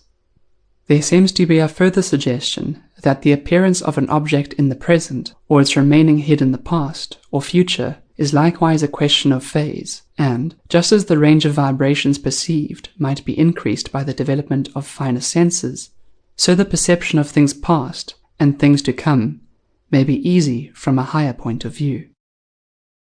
15. The paths of material things and of states of consciousness are distinct, as is manifest from the fact that the same object may produce different impressions in different minds. Interpretation. Having shown that our bodily condition and circumstances depend on karma, while karma depends on perception and will, the sage recognizes the fact that from this may be drawn the false deduction that material things are in no wise different from states of mind. The same thought has occurred, and still occurs, to all philosophers, and, by various reasonings, they all come to the same wise conclusion, that the material world is not made by the mood of any human mind, but is rather the manifestation of the totality of invisible being, whether we call this Mahat with the ancients or Ether with the moderns. 16. Nor do material objects depend upon a single mind, for how could they remain objective to others if that mind ceased to think of them? Interpretation. This is but a further development of the thought of the preceding sutra, carrying on the thought that, while the universe is spiritual, yet its material expression is ordered, consistent, ruled by law, not subject to the whims or affirmations of a single mind. Unwelcome material things may be escaped by spiritual growth, by rising to the realm above them, and not by denying their existence on their own plane, so that our system is neither materialistic nor idealistic in the extreme sense, but rather intuitional and spiritual, holding that matter is the manifestation of spirit as a whole, a reflection or exteriorization of spirit, and, like spirit, everywhere obedient to law. The path of liberation is not through denial of matter, but through denial of the wills of self, through obedience and that aspiration which builds the vesture of the spiritual man. 17. An object is perceived or not perceived according as the mind is or is not tinged with the color of the object. Interpretation. The simplest manifestation of this is the matter of attention. Our minds apprehend what they wish to apprehend. All else passes unnoticed. Or, on the other hand, we perceive what we resent as, for example, the noise of a passing train, while others, used to the sound, do not notice it at all. But the deeper meaning is that out of the vast totality of objects ever present in the universe, the mind perceives only those which conform to the hue of its karma. The rest remain unseen, even though close at hand. This spiritual law has been well expressed by Emerson. Through solidest external things the man finds his road as if they did not subsist and does not once suspect their being.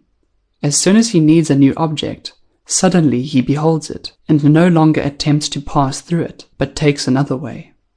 When he has exhausted for the time the nourishment to be drawn from any one person or thing, that object is withdrawn from his observation, and though still in his immediate neighborhood, he does not suspect its presence. Nothing is dead. Men feign themselves dead, and endure mock funerals and mournful obituaries, and there they stand, looking out of the window, sound and well, in some new and strange disguise. Jesus is not dead. He is very well alive. Nor John, nor Paul, nor Mohammed, nor Aristotle. At times we believe we have seen them all, and could easily tell the names under which they go. 18. The movements of the psychic nature are perpetually objects of perception, since the spiritual man, who is the lord of them, remains unchanging. Interpretation. Here is teaching of the utmost import, both for understanding and for practice. To the psychic nature belong all the ebb and flow of emotion, all hoping and fearing, desire and hate, the things that make the multitude of men and women deem themselves happy or miserable.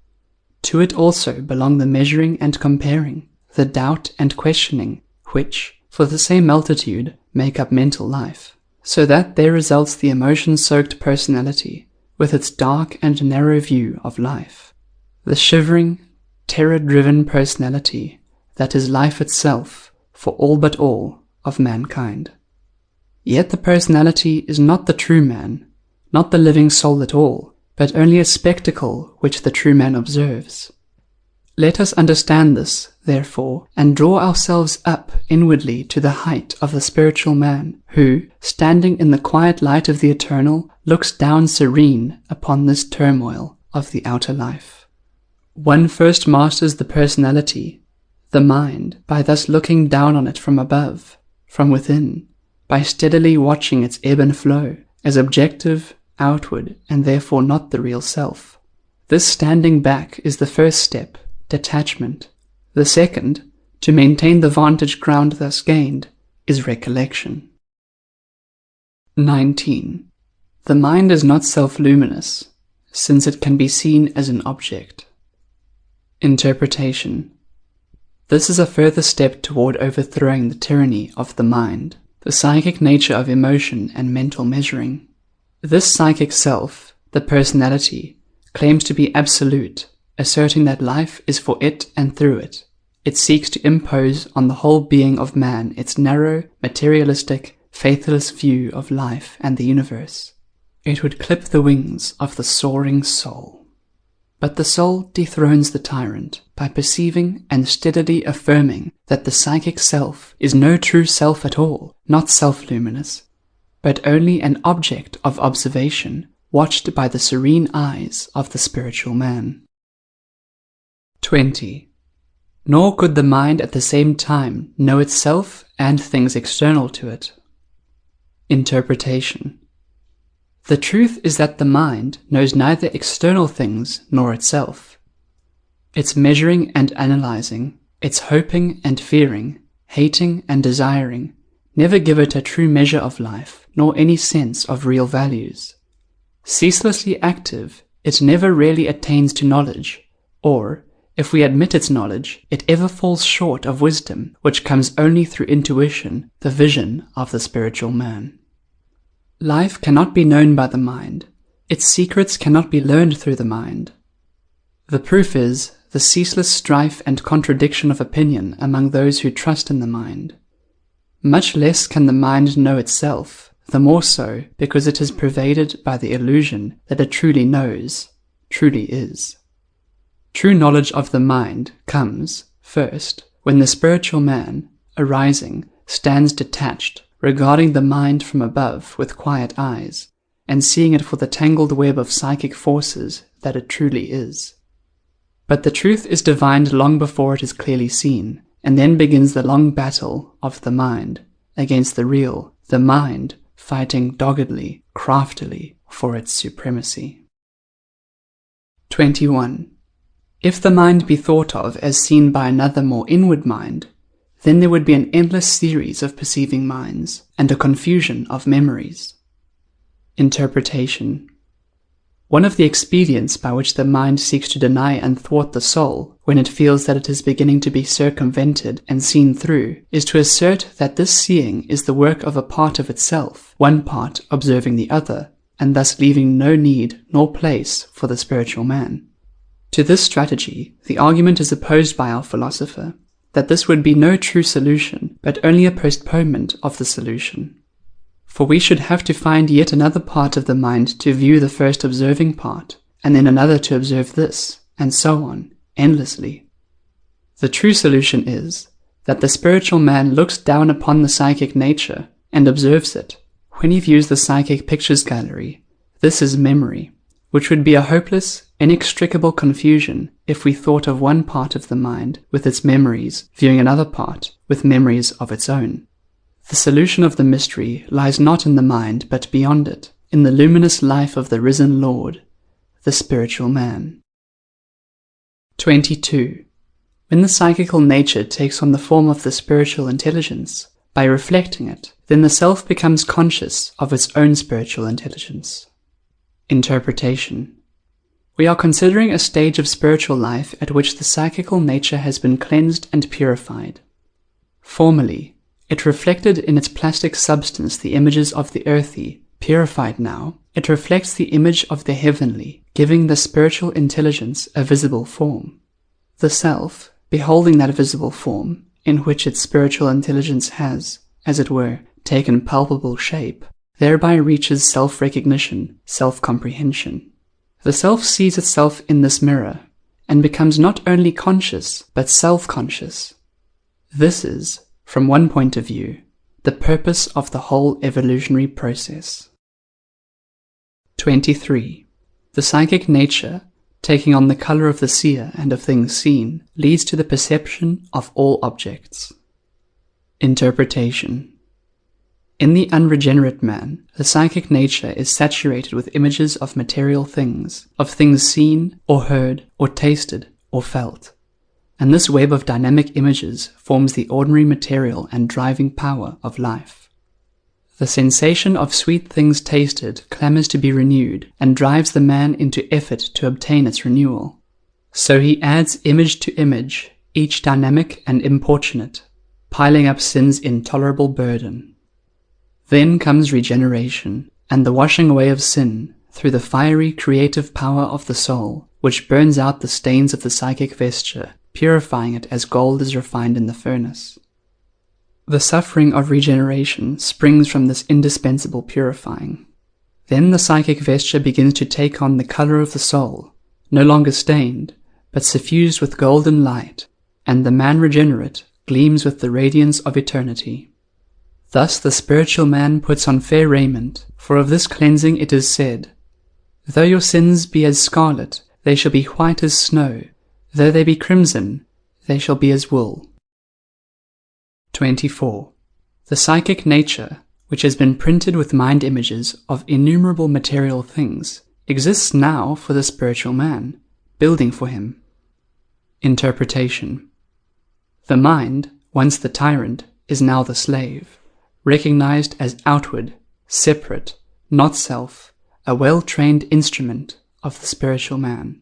For it is not ordained for the spiritual man that, finding his high realm, he shall enter altogether there, and pass out of the vision of mankind. It is true that he dwells in heaven, but he also dwells on earth. He has angels and archangels, the hosts of the just made perfect, for his familiar friends, but he has at the same time found a new kinship with the prone children of men, who stumble and sin in the dark. Finding sinlessness, he finds also that the world's sin and shame are his, not to share, but to atone. Finding kinship with angels, he likewise finds his part in the toil of angels, the toil for the redemption of the world. For this work, he, who now stands in the heavenly realm, needs his instrument on earth.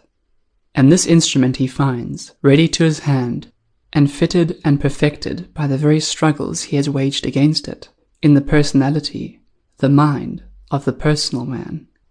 This once tyrant is now a servant and perfect ambassador, bearing witness before men of heavenly things, and even in this present world doing the will and working the works of the Father. 25. For him who discerns between the mind and the spiritual man, there comes perfect fruition of the longing after the real being of the self. Interpretation. How many times in the long struggle have the soul's aspirations seemed but a hopeless, impossible dream, a madman's counsel of perfection. Yet every finest, most impossible aspiration shall be realized, and 10 times more than realized, once the long, arduous fight against the mind, and the mind's world view, is won. And then it will be seen that unfaith and despair were but weapons of the mind, to daunt the soul, to put off the day when the neck of the mind shall be put under the foot of the soul. Have you aspired, well nigh hopeless, after immortality? You shall be paid by entering the immortality of God. Have you aspired, in misery and pain, after consoling, healing love? You shall be made a dispenser of the divine love of God himself to weary souls. Have you sought ardently, in your day of feebleness, after power? You shall wield power immortal, infinite, with God working the works of God. Have you, in lonely darkness, longed for companionship and consolation? You shall have angels and archangels for your friends, and all the immortal hosts of the dawn. These are the fruits of victory. Therefore overcome. These are the prizes of regeneration. Therefore die to self, that you may rise again to God. 26. Thereafter, the whole personal being bends toward illumination, toward eternal life. Interpretation. This is part of the secret of the soul, that salvation means, not merely that a soul shall be cleansed and raised to heaven, but that the whole realm of the natural powers shall be redeemed, building up, even in this present world, the kingly figure of the spiritual man. The traditions of the ages are full of his footsteps, majestic, uncomprehended shadows, myths, demigods fill the memories of all the nobler peoples. But the time cometh when he shall be known, no longer demigod, nor myth, nor shadow, but the ever-present Redeemer, working amid men for the life and cleansing of all souls. 27. In the internals of the battle, other thoughts will rise, through the impressions of the dynamic mind images. Interpretation. The battle is long and arduous. Let there be no mistake as to that. Go not forth to this battle without counting the cost. Ages have gone to the strengthening of the foe. Ages of conflict must be spent, ere the foe, wholly conquered, becomes the servant, the soul's minister to mankind. And from these long past ages, in hours when the contest flags, will come new foes, mind-born children springing up to fight for mind, reinforcements coming from forgotten years, forgotten lives. For once this conflict is begun, it can be ended only by sweeping victory and unconditional, unreserved surrender of the vanquished. 28. These are to be overcome as it was taught that hindrances should be overcome. Interpretation. These new enemies and fears are to be overcome by ceaselessly renewing the fight, by a steadfast, dogged persistence, whether in victory or defeat, which shall put the stubbornness of the rocks to shame. For the soul is older than all things, and invincible. It is of the very nature of the soul to be unconquerable. Therefore fight on, undaunted, knowing that the spiritual will, once awakened, shall, through the effort of the contest, come to its full strength. That ground gained can be held permanently. That great as is the dead weight of the adversary, it is yet measurable, while the warrior who fights for you, for whom you fight, is, in might, immeasurable, invincible, everlasting. 29. He who, after he has attained, is wholly free from self, reaches the essence of all that can be known, gathered together like a cloud. This is the true spiritual consciousness. Interpretation. It has been said that, at the beginning of the way, we must kill our ambition, the greatest curse, the giant weed which grows as strongly in the heart of the devoted disciple as in the man of desire. The remedy is sacrifice of self, obedience, humility, that purity of heart which gives the vision of God. Thereafter, he who has attained is wrapped about with the essence of all that can be known, as with a cloud. He has that perfect illumination which is the true spiritual consciousness. Through obedience to the will of God, he comes into oneness of being with God. He is initiated into God's view of the universe, seeing all life as God sees it. 30. Thereon comes surcease from sorrow and the burden of toil. Interpretation. Such a one, it is said, is free from the bond of karma, from the burden of toil, from that debt to works which comes from works done in self-love and desire. Free from self-will, he is free from sorrow, too, for sorrow comes from the fight of self-will against the divine will, through the correcting stress of the divine will, which seeks to counteract the evil wrought by disobedience. When the conflict with the divine will ceases, then sorrow ceases, and he who has grown into disobedience thereby enters into joy. 31.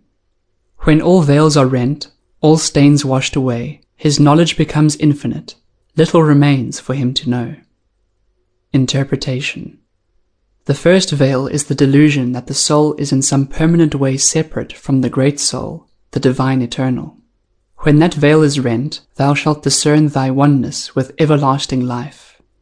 The second veil is the delusion of enduring separateness from thy other selves, whereas in truth the soul that is in them is one with the soul that is in thee. The world's sin and shame are thy sin and shame, its joy also.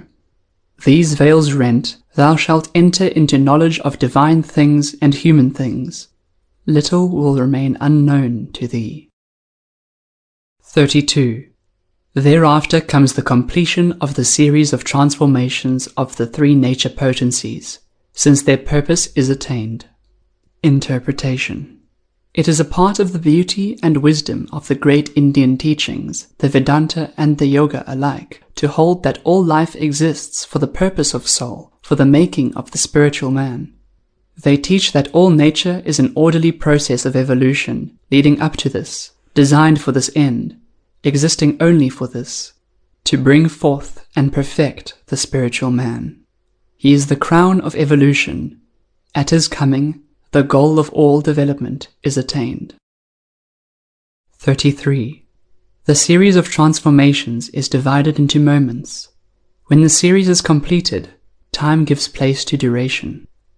Interpretation. There are two kinds of eternity, says the commentary. The eternity in immortal life, which belongs to the spirit, and the eternity of change, which inheres in nature, in all that is not spirit.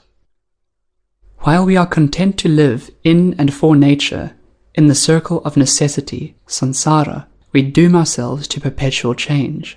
That which is born must die, and that which dies must be reborn. It is change evermore, a ceaseless series of transformations. But the spiritual man enters a new order. For him, there is no longer eternal change, but eternal being. He has entered into the joy of his Lord. This spiritual birth, which makes him heir to the everlasting, sets a term to change. It is the culmination, the crowning transformation of the whole realm of change. 34. Pure spiritual life is, therefore, the inverse resolution of the potencies of nature, which have emptied themselves of their value for the spiritual man, or it is the return of the power of pure consciousness to its essential form. Interpretation. Here we have a splendid generalization, in which our wise philosopher finally reconciles the naturalists and the idealists, expressing the crown and end of his teaching, first in terms of the naturalist, and then in terms of the idealist. The birth and growth of the spiritual man, and his entry into the immortal heritage, may be regarded, says our philosopher, either as the culmination of the whole process of natural evolution and involution, where that which flowed from out the boundless deep turns again home, or it may be looked at, as the Vedantins look at it, as the restoration of pure spiritual consciousness to its pristine and essential form. There is no discrepancy or conflict between these two views, which are but two accounts of the same thing. Therefore those who study the wise philosopher, be they naturalist or idealist, have no excuse to linger over dialectic subtleties or disputes. These things are lifted from their path, lest they should be tempted to delay over them, and they are left facing the path itself, stretching upward and onward from their feet to the everlasting hills, radiant with infinite light. End of Book 4. End of the Yoga Sutras of Patanjali by Patanjali, translated by Charles Johnston, 1867 to 1931.